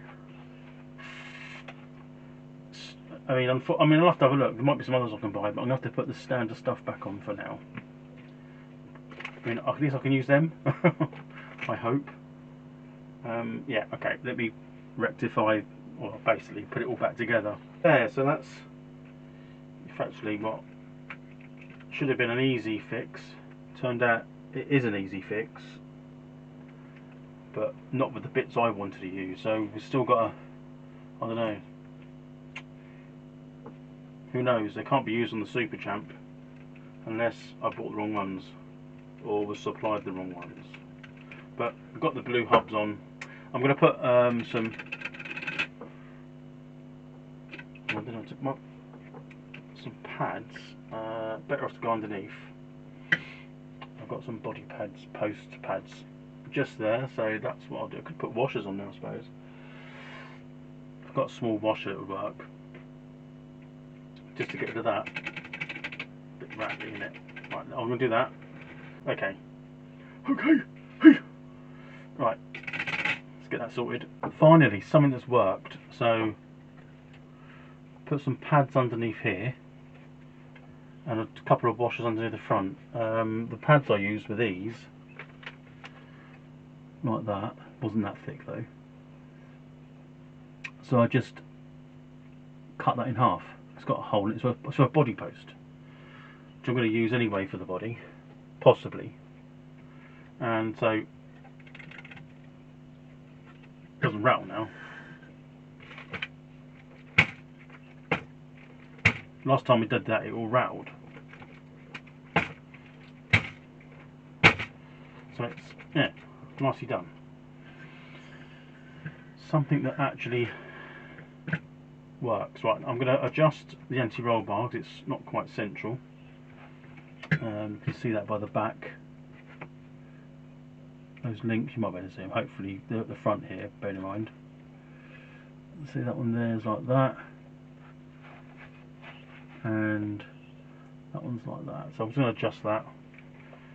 Then I've got a big pile of stuff that doesn't fit. We'll start the body shell. So I'm going to sort the anti-roll bar out, put some stickers and the bits and pieces on the body shell, so at least it's box art. and then I'll come back when I'm going to fit this. I've changed my microphone setting to get a voiceover. It didn't work, but if it still sounds alright, well done me. That's the stickers on. I have made a few cock-ups. It always happens with the stickers. The main one being the numbers. I think I put these white backing things on wrong. They should be square, shouldn't they, with the bottom? But they're not. I just put the numbers all skew with, so I'm a bit disappointed with that. I've got others. I've got the original stickers that came with the kit. So I suppose at the end of the day I could change them, but I'm not going to bother.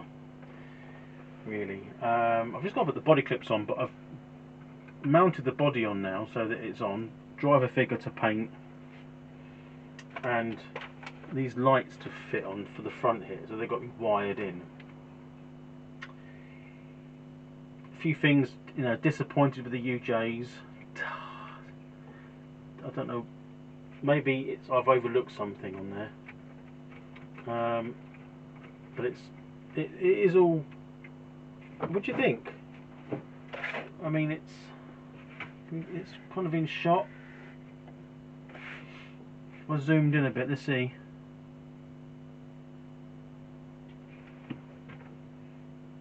There you go. Let me just put some. Saying that, I don't know where they are. I need to find some body clips. Body clips on.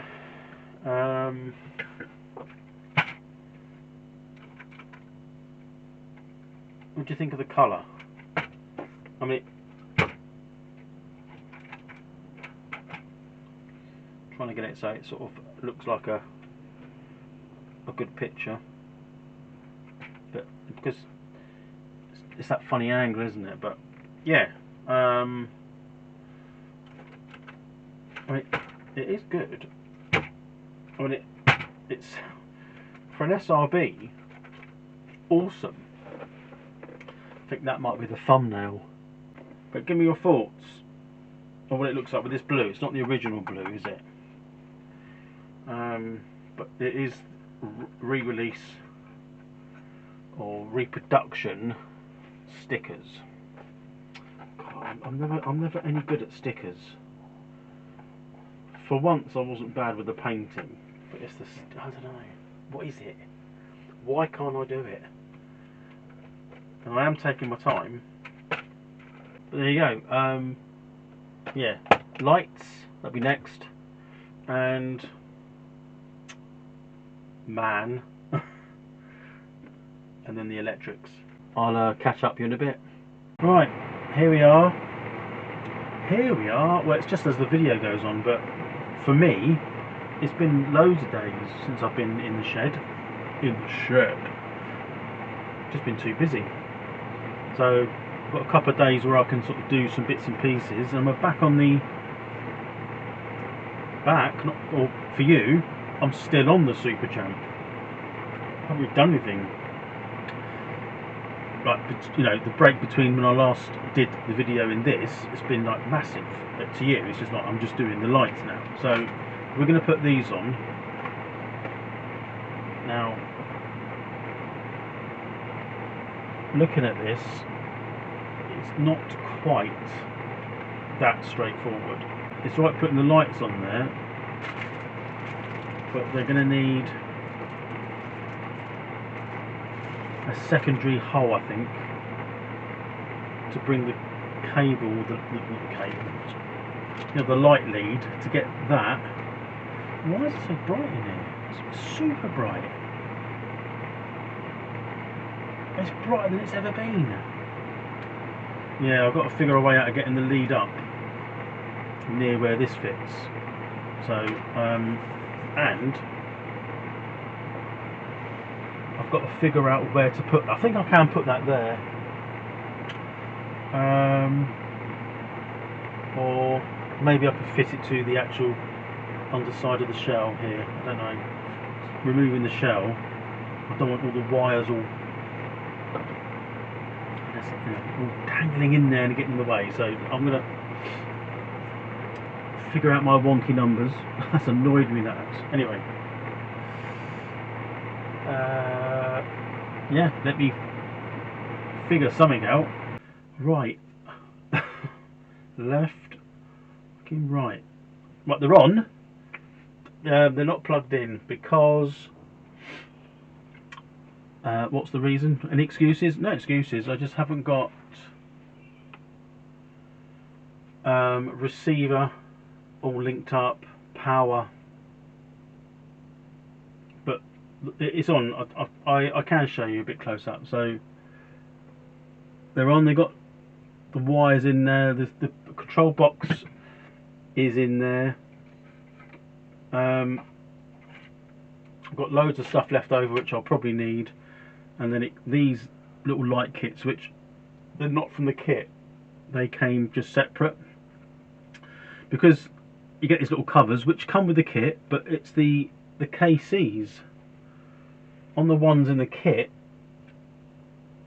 Obviously they're not, they're round, but that doesn't look round because I've cut it out, but these ones come off as is. Now I haven't tried this yet. They should, I don't know how, but they should clip on, but I'm a bit dubious now. Like so. That was a lot harder than it should have been, but they do come off, and you might be thinking, why are you putting them on if you're going to run lights?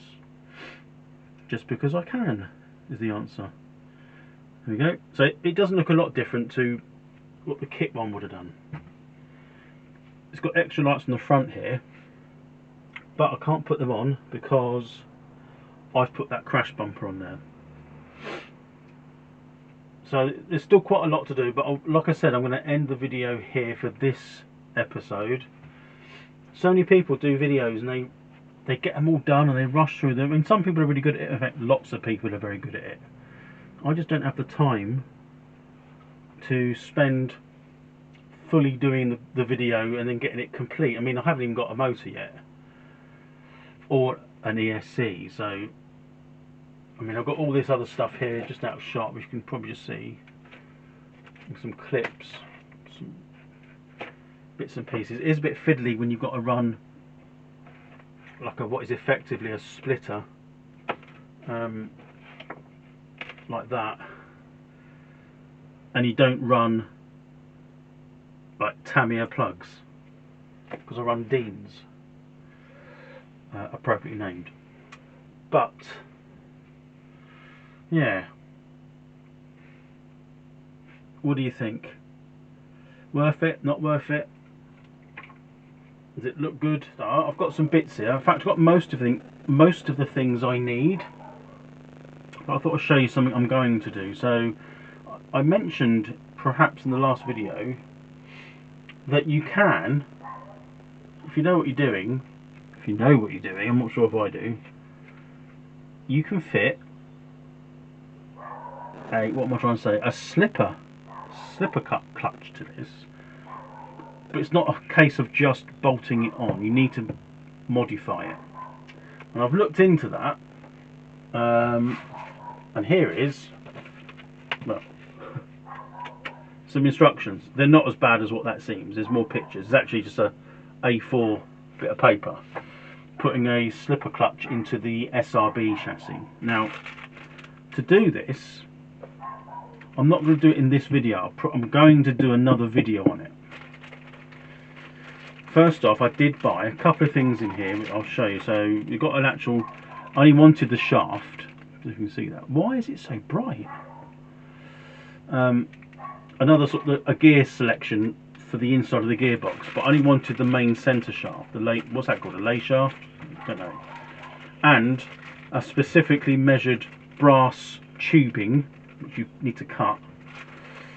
So I had to get all the gears just to get that one.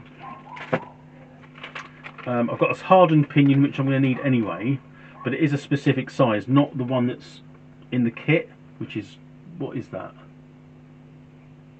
Is it 19 and 20 or something like that? I don't know. What's this one? Well, this is 19. I don't know, but that's a hardened pinion. Now I have got a really nice spur gear upgrade on there, which I probably won't need. Now it does say that to use this slipper clutch you've got to use a specific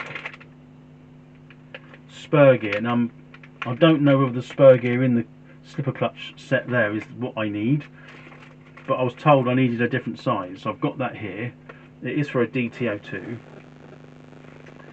so that will go with that as far as I'm aware. And the slipper clutch, sorry, did I say DT02? What am I talking about? DF03. So the DF03 fits, I'm pretty sure. I better check that. Better check it before I start going into one. Yeah, DF03.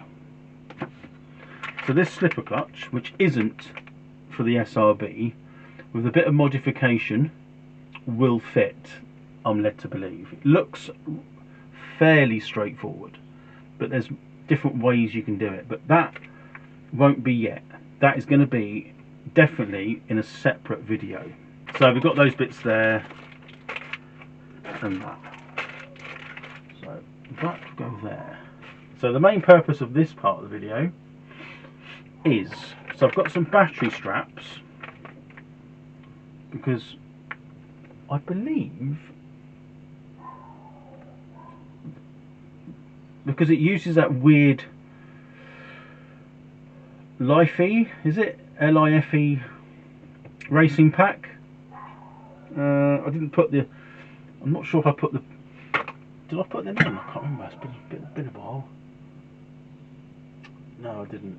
There was some like plastic brackets, if you like, that went onto the chassis that screwed in from the bottom, but they were for a different battery.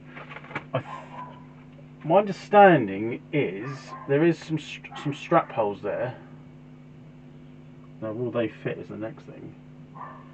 That should go in there to hold the battery. I think there is some plastic battery holders which I haven't put in yet. Different ones which should be enough to hold that in, the battery. Anyway, that's that. Don't need it right at the moment. The other thing I've got, finally, is one of these. I've got these in nearly everything. In fact, I've got one up there which I haven't used. Grasshopper, which isn't a grasshopper, it is. It's kind of a completely stupidly hopped up grasshopper. I've got exactly that in it, and I've not used it, so I could take it all out and put it in there, couldn't I? I could do that, because that would be the most economical way to go RC hobbying, but I didn't, because I'm an idiot. And I've got a Max 10 with a 5400 kV brushless system, so that's what's going in. And I believe I've got so many things everywhere, but I can't remember, where did I put that? Somewhere, which at the moment has eluded me. I've got a receiver that's from China. Oh, there it is. There it is. Left it where I could see it. Here. So I've actually got all the electrics ready to go in. The light kit is in, but it's not plugged in yet, because I need to do an adapter. Because I've probably said this hundreds of times, I run a Dean's connector, but the light kit is Tamiya. I suppose I could change it if I knew what I was doing, but I don't, so I won't. Got this from Model Sport because it's the cheap, well, for me it's the cheapest way to get these, and they already put the Dean's connector on for me because that's what I wanted. The only thing I might have to do, like I did with the older Grasshopper, which is just out of sight there, is rewire it. So, because the wires are sort of super long, and I want to be neat and tidy in here, so I can use the driver figure, which I've got to paint, which probably won't be this video. So this video will include putting the electrics in, putting the motor in, putting a battery in it, tidy the wiring, maybe not do the lights just yet, but get it so it's on the trigger. Do you know what I mean? So yeah, so that's the plan. Stan. Now it's not a very difficult build to put this in. Just got to make sure it all goes in the right place, because There is a bit more room in there than you realise, but I think some of the netting, I've just noticed some of the stickers, they're not the stickers, the fixings are coming off. So let's get what? Let's get ready to rumble? No, let's get cracking. Now I think I haven't offered it up yet. Will it fit in there? Because the brushless wires, I don't know. Will they foul on the casing? If that's the case, it's going to be a bit of a mission. I will have to take this apart, which I'm not looking forward to. So let's get the body show off, and we'll have a bit of a closer inspection. Yeah, that's the thing is with hop-ups or using old kits, old designed kits. I don't know. There's arguments of whether you should mess around hopping anything up anyway that's not designed to be hopped up. See, because the wires are in there. These are all coming loose, right there, as I said. Just unplug it. So that's all good. I've got the box in there already.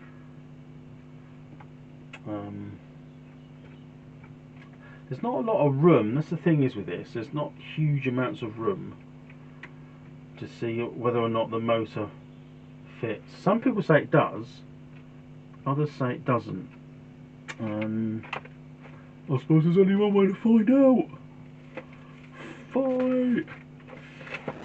You probably don't know what that is. You probably don't care what that is. It is off a program in the UK years ago.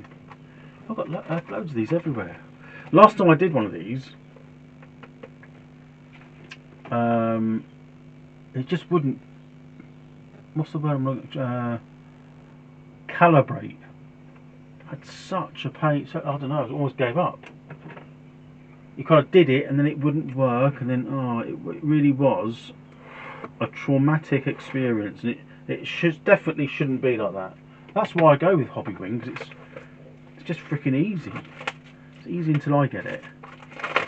Now, when you watch the YouTube channels on how to do it, the guys there just do it almost like they're having dinner. Oh yeah, I've got to do this. Yeah, I do it, and no, it didn't work. So I'm not sure. I think, because I was pretty sure that you can only use a specific type of designed motor to put in for the wiring. This is where it all goes wrong, I think. I should have more optimism, but I sort of trust the people that I... Yeah, that ain't going to go in there, I don't think. Because it's going to foul before it butts up against the end.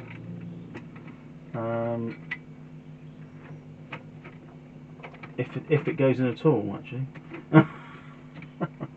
Would it go in? It probably would fit. Now, I didn't actually think of that. Isn't that the similar size? Aren't they the same as those silver cans? I mean, is everything in the way? Right. Is this where I cut the video? No, we're gonna try. If it doesn't fit, it'll fit another car that I'm gonna get anyway. It doesn't matter. I have to figure something out. But people have put brushless systems in these, and I haven't really, heard anything that should tell you why that won't work. Whole thing's come out there, so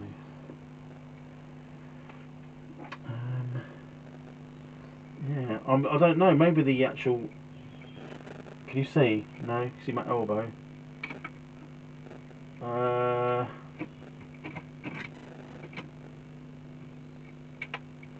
Yeah, I've got a feeling. I have a feeling it should go in, but I don't think it's going to go in with the crash bar there.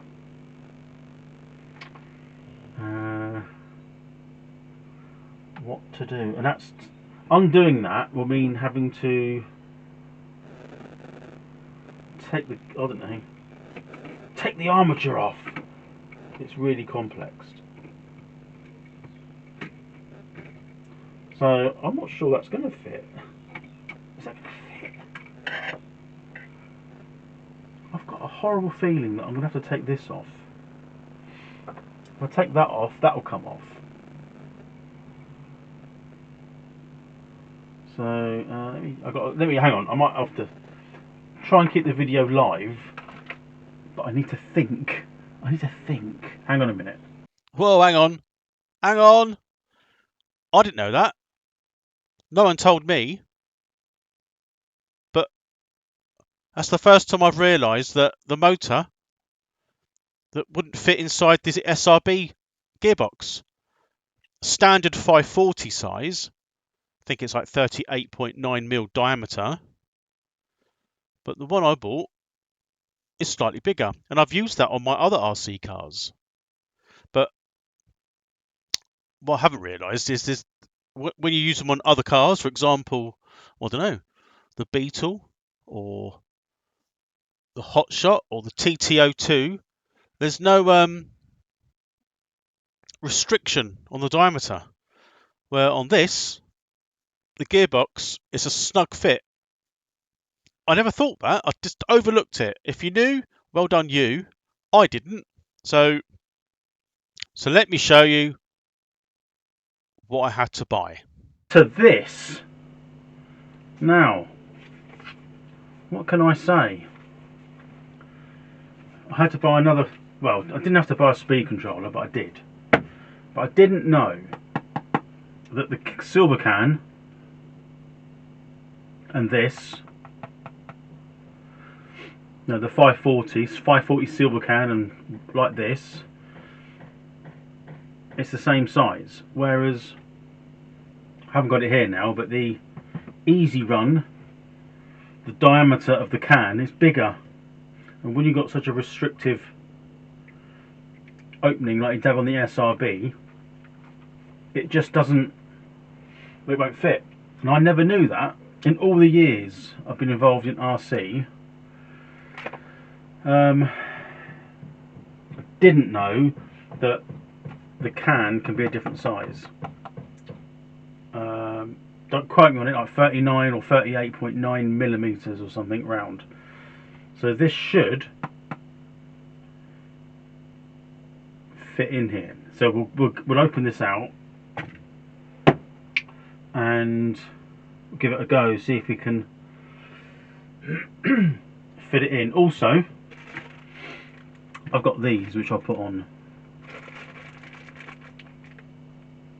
So they're steel versions of the soft monkey metal UJs. Now I did buy shafts, UJ shafts, as you know, but they don't, for some reason, unless I'm overlooking something really obvious, they don't fit.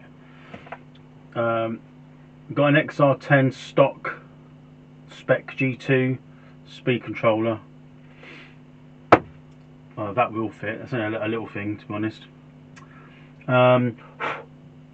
Yeah, so I think what I'll do now, I'll get this. It's a 10.5. So I'll dig this out, make sure it fits. Apparently it should, and we'll change the monkey metal UJs to these. They were an upgrade back in the day, and these have been used slightly. There's no play in them whatsoever. So yeah, we'll get those on as well. I mean, there is play in those brand new UJs, Yeah. Anyway, let's open this bad boy up. So there's a motor in it. If you've seen one of these before, these XE Run, Easy Run, XE Run V10, they're fairly standard, nice little motors. They fit. Now, here comes the other problem. Here comes another problem. It does fit. I hear you cry. But because of the terminals, I've got to cut the gearbox away. Which I didn't really want to do.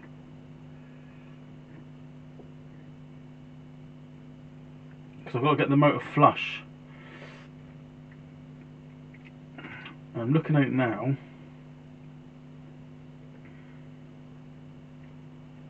Well, you can see how far down that they are.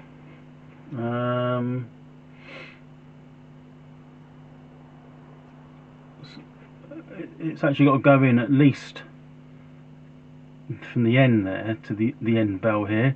I've also got the sensor lead. Now it can go in, but it means I've got to do some machine work. And it can go that way, I suppose, but that's going to be easier because the width of the gearbox, I just need to cut that there out, but I've got to be quite neat and tidy with it. But it's going to put a lot of swarf and crap in the gearbox. Ideally, this needed to be done before I put it all together, but I didn't know what I was going to do. It just doesn't go. It can't go like that. It doesn't fit the end. So yeah, I need to mark it. I won't film that, and then I'm going to have to try and use my Dremel and just do a little. I mean, this is cheap shit. The aluminium, the cast. But I might have to move. Just take this off again, so it's out of the way. Plug all that with some towel or something, and then we'll have to go from there. But it will alter the original cast part, which I didn't particularly want to do, but it is what it is, I suppose. Well, I'm going to mark it, and I'll show you when I'm done. I don't know how long this bit will take, but yeah, I just need to cut across that. I need to cut this bit there off, and yeah. Right. Anyway, that's up to me to do. Right, I'll be back once I've got this in.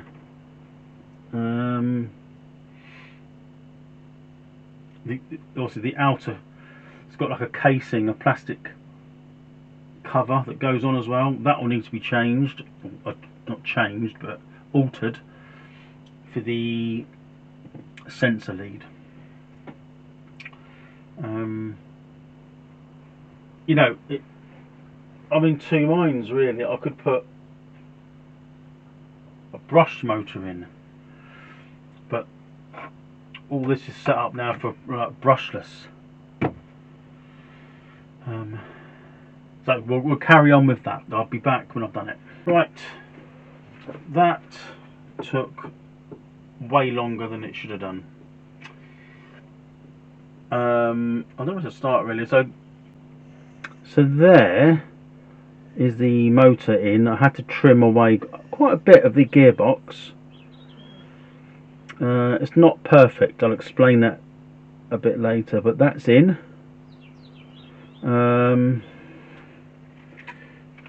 The other side, got the gear cover on, pinion and spur gear, and the hardened UJs, a hop up, like I said back in the day. Now, there's a few things not right. It's a fairly hard mesh. Now, the reason that is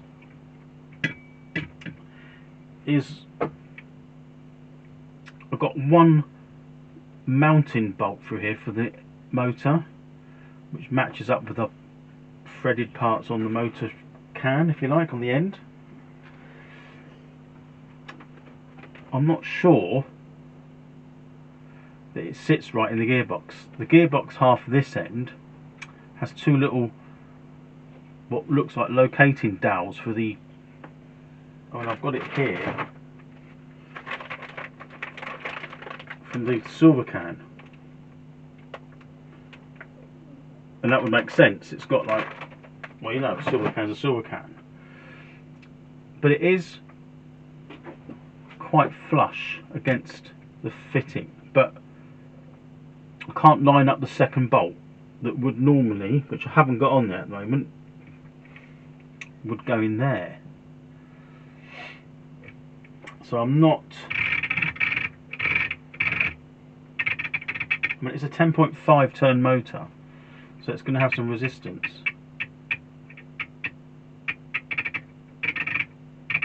I don't know, it's probably going to be knackered.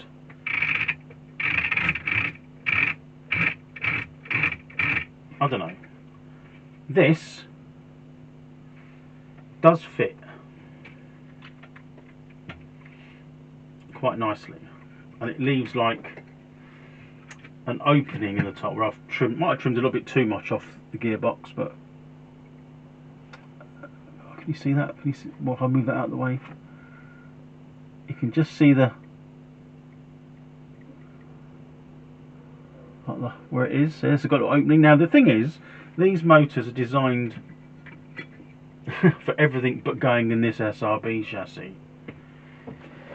but they are designed to be cooled by being a lot of airflow around them, and this is, you know, buried amongst a cast, it's not aluminium, is it, it's cast gear casing. But this will go on. I just need to make a slot for the, as the dog's not thrown up, for the sensor cable. This will then go on there.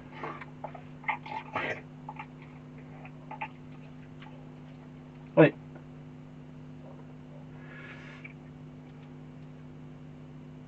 But I can't do that until I've soldered some wires on here.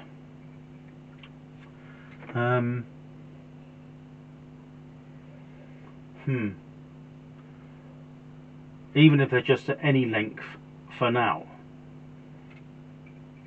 I'll have to probably take this off again so I don't melt the plastic tubing, but I can have them coming out at sort of this angle here, like this, or sort of away from the chassis, and I'll just have them so long, and once they're on, I'll fit that, and once that's fitted, I'll put all the rear crash structure back on. Yeah, and then we'll think about where we're going to mount the speed controller. So the thing is, with hopping up,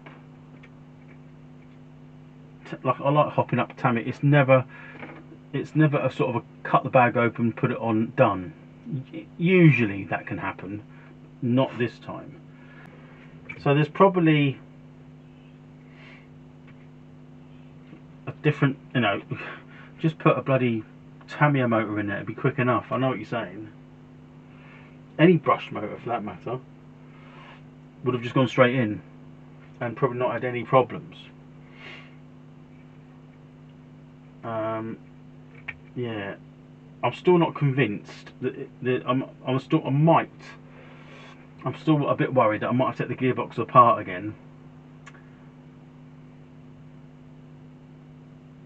to try and figure out a way to put this in properly, so that, I don't know, that sounds like, I don't know, like it's welded together. That doesn't sound, it sounds like it's too tight, but it's got a free play on here. Maybe the pinion isn't totally square. It looks square though, and I can see it. But is it moving? Or because you've got some ridiculous 10.5 turn motor in there, it's going to be harder. But I know people that run like, you know, 5 turn, 4.5 turn. They said they've done it. I haven't actually seen it for myself, but I'm pretty sure they have.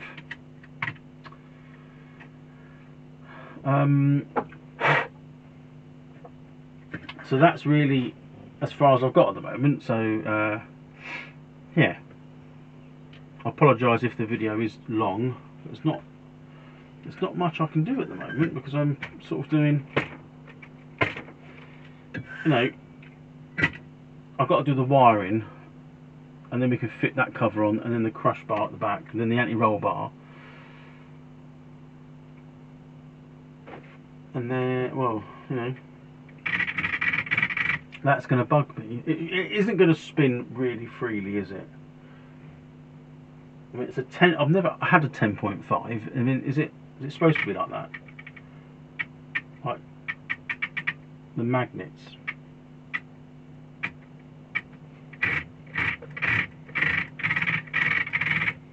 Maybe when it's running it won't be quite that fierce. But anyway, I shall crack on with some wiring and soldering to get this bit done. And that's what I'm going to do next. Alright, got the motors in. I've got the mesh right this time now, so I'll just spin the... I've still got one more at the moment, so it is nice, and it's a bit coggy, but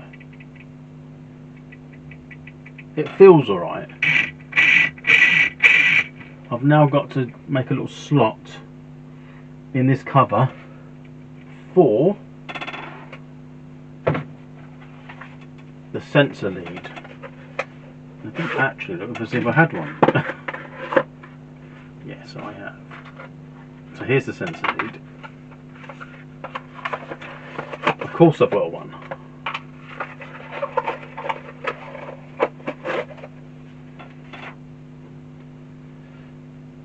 So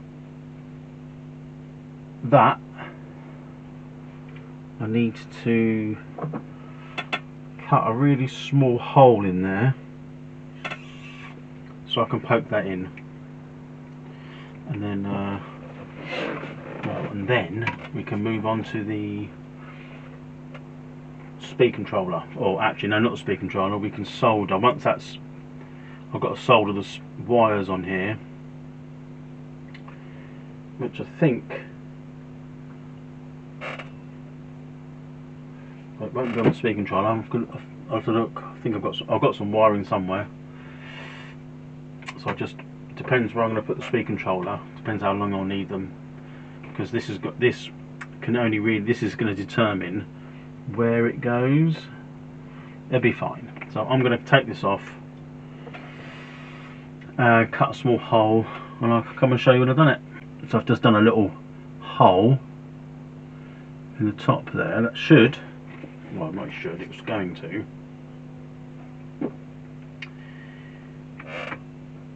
When I plug this back in, I don't really want to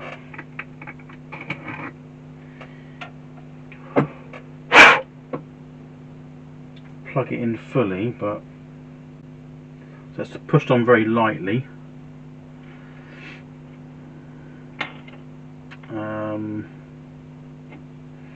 That goes through there, like so.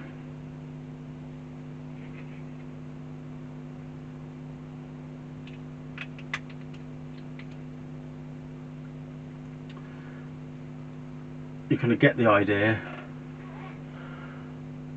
that the lead will go through there. So I think the next important task is soldering. Now, I'm not going to film that because It's pretty boring, to be honest. I'm gonna put just 3 wires on this. It doesn't matter which 3 at the minute. CBA, just to get something, a couple of sort of 3 length. Then I can put the motor in, and then worry about where the speed controller goes. Right, okay.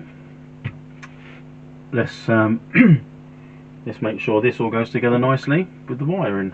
Got it in, wired up. I'm just going to put the other wheel on and the rear cross structure. Feels alright. So I'm going to put the wheel on, rear bar, and I'm back. We're back.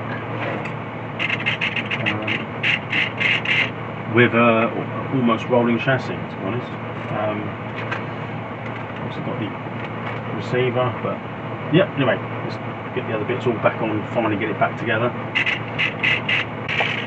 And back to pretty much rolling chassis. All in there apart from the receiver even. And battery, which will go on the bottom. But yeah, it's gone together quite nice. That's been a long process. By the time you see this video, it'll be last year I started this, isn't it? I mean, it doesn't feel, it's not tight at all, so I'm hoping everything stays as is. There is a little bit of movement here on the motor to sort of tighten and loosen up, but not much. So the next thing is receiver, battery, bind. I think that's it. I think that should. Oh, I've got to solder that on.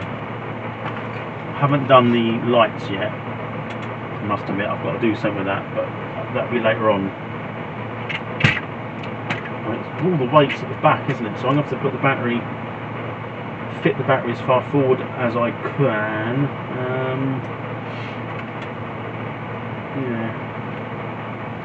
Yeah, all good. Sort of sub-up servo, speed controller, that's a speed controller.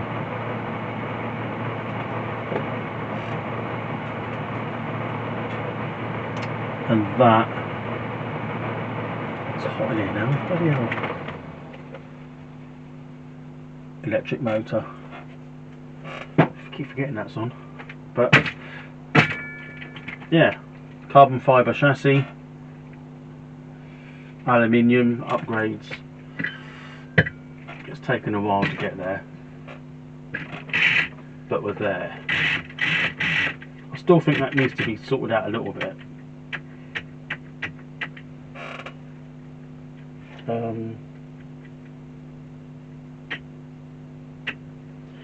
I think it's a 10.5 if I'm honest. Right. Let's get the let's get this put in. And let's put the I'll put soldering, oh no, soldering iron's there. Yeah, okay.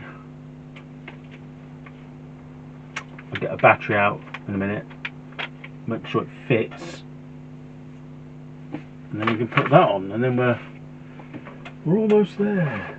Blimey, it's taken ages. Anyway, I'll be back. I'm fiddling around.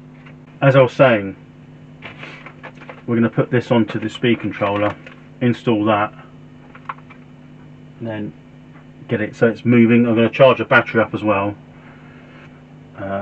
Make sure the battery fits. So I'll get some charge in it first, and then we'll hopefully get this as a runner. We hope. I'm still unsure, but we can only but try. Right, bear with. That's all soldered up.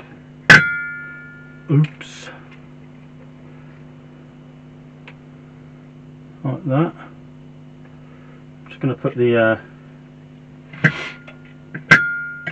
end on. So this should.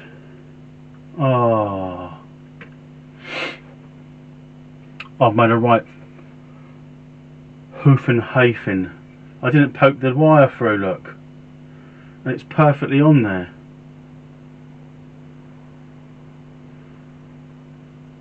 Oh man. I'll have to take it off again. I knew there was something. And it was just clipped on, wasn't it? Anyway, let me... What? Do you know... Oh... What? Dick! Right, hang on. Let's fix my cock up. Right, the dick has returned. Completed. I think what I probably need to do now is put a battery under there, because it's going to need a way of securing. I've got two ways to do this. Maybe there's a clip that's in the kit somewhere, or I've got some straps. So that does mean I've got to take the top plate off. I'm hoping that does lift up enough so that I can, you know, with the wiring all on there now. So certainly not really a race car, because, you know, to change batteries, if it was anything that needed a quick battery change, you'd be knackered. You'd be missing your racing probably. But anyway, battery's on charge. It's going to be going off in a minute. I'll be back once I've got the battery in, and I'll probably then come back with the installation of the...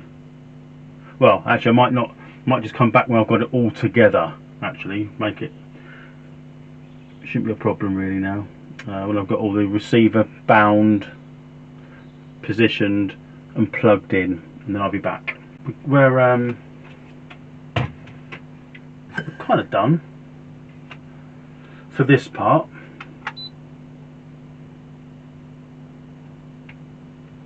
So it's all plugged on, in, steering,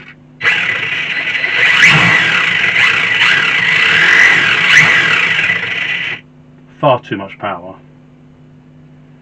but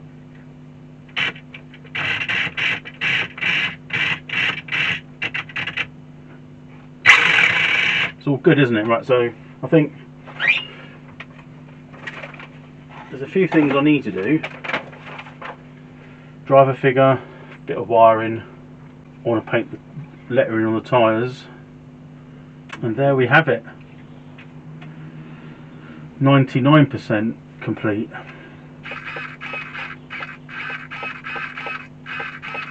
Hang on, I've got to change that. It's going the wrong way around. Didn't notice that. Come on. Done. I haven't got reverse. I think it's a setting. But anyway, we're finally done. It's taken ages, only because I haven't got time. There you go. What do you reckon? It's fully loaded now. With that I mean it's, let's go there, like, weight wise, very light at the front.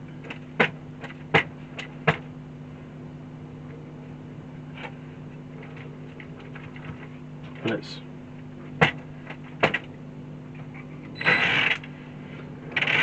I think I might go and try it out indoors. But I'm not going to be able to film that yet. There's quite a lot more to do driver figure, tyre writing, maybe the lights as I put them in there. The battery went on with a strap, so it did go in, so that's all good. Yes, Tamiya, absolute classic. Right, let's go and give it a go, and that's it. I'll be back with a little bit of a tiny bit of a closing. So that went really well. Well, no reverse, it's a setting. I've got to put this ESC on a different setting. Doesn't steer as much as I want it to. I think it's, I'll have to alter the toe. I think it's actually towing in a bit too much. It needs to tow out more, so it gets tow out on turns. So I can alter that another day. Tyre writing, driver figure. But I think I'll do that probably off camera. So the next time you'll see this, it'll all be done. Another great finished Tamiya goodness. So yeah, I suppose the next video you'll probably see is, don't know when I'll do this, but I've got this to put on it, so like a slipper clutch, but it'll all have to come apart again. Like the gearbox will have to come completely apart, stripped, taken in half. Yeah, which is going to be a bit of a, well, it's not too much of a mission, but I'm not doing it yet. I've done quite a lot of work on this started it since last, I don't know when, 2024, and it's now, at the time of you're going to see the video, 2025. So that was good. I enjoyed that. I really enjoyed that build. And it looks right, doesn't it? It looks quite snazzy. I mean, I've still got the camera zoomed a bit too much there, but one more. And that's only like that's only like quarter throttle. It's far too much power. We'll get it out in the summer. And we'll have all the other bits and pieces in it. But yeah, really good. What do you think? Let me know. Let me know in the comments. So that's going to be it for this series at the moment. We'll see this again in 2020. Well, actually, you'll see it this year, 2025, when you see the video. I'm currently in 2024 as a time traveller, recording things in the past. But this is way in the past. I mean, at the time of actually recording this video, we're 3:10. What's the date actually? What is the date? I can't see. My phone's come on. My phone isn't doing it. Come on, phone. Come on, do something. So it's the 10th of November 2024, and you're probably going to see this, if my memory serves me correctly, second week in January. Keeps you busy, keeps me busy. So we'll get this out later on in the year, 2025, once the weather's sort of mild, dry, and we get it out and it'll be completely finished, and we'll give it a little run, little outdoor video, and we'll see how we go. Excellent. Right, whatever part this is, 7, 8 or 9, who cares. Thank you very much for watching, and I'll see you for another video, another build. Don't know what I'm going to do yet. I've got plenty of cars I can build. I'll have to do perhaps a video and asking what people want to see. I mean, there is a video that you would have seen, the Tamiya Thundershot, which is completely all tricked out as well. It will be, but I haven't done, at the time of recording this, I haven't actually, it's not released yet, but it is on schedule, so you'll get that as well. But by the time you see this, you'd have seen it anyway. Who cares? Stop talking. See you later.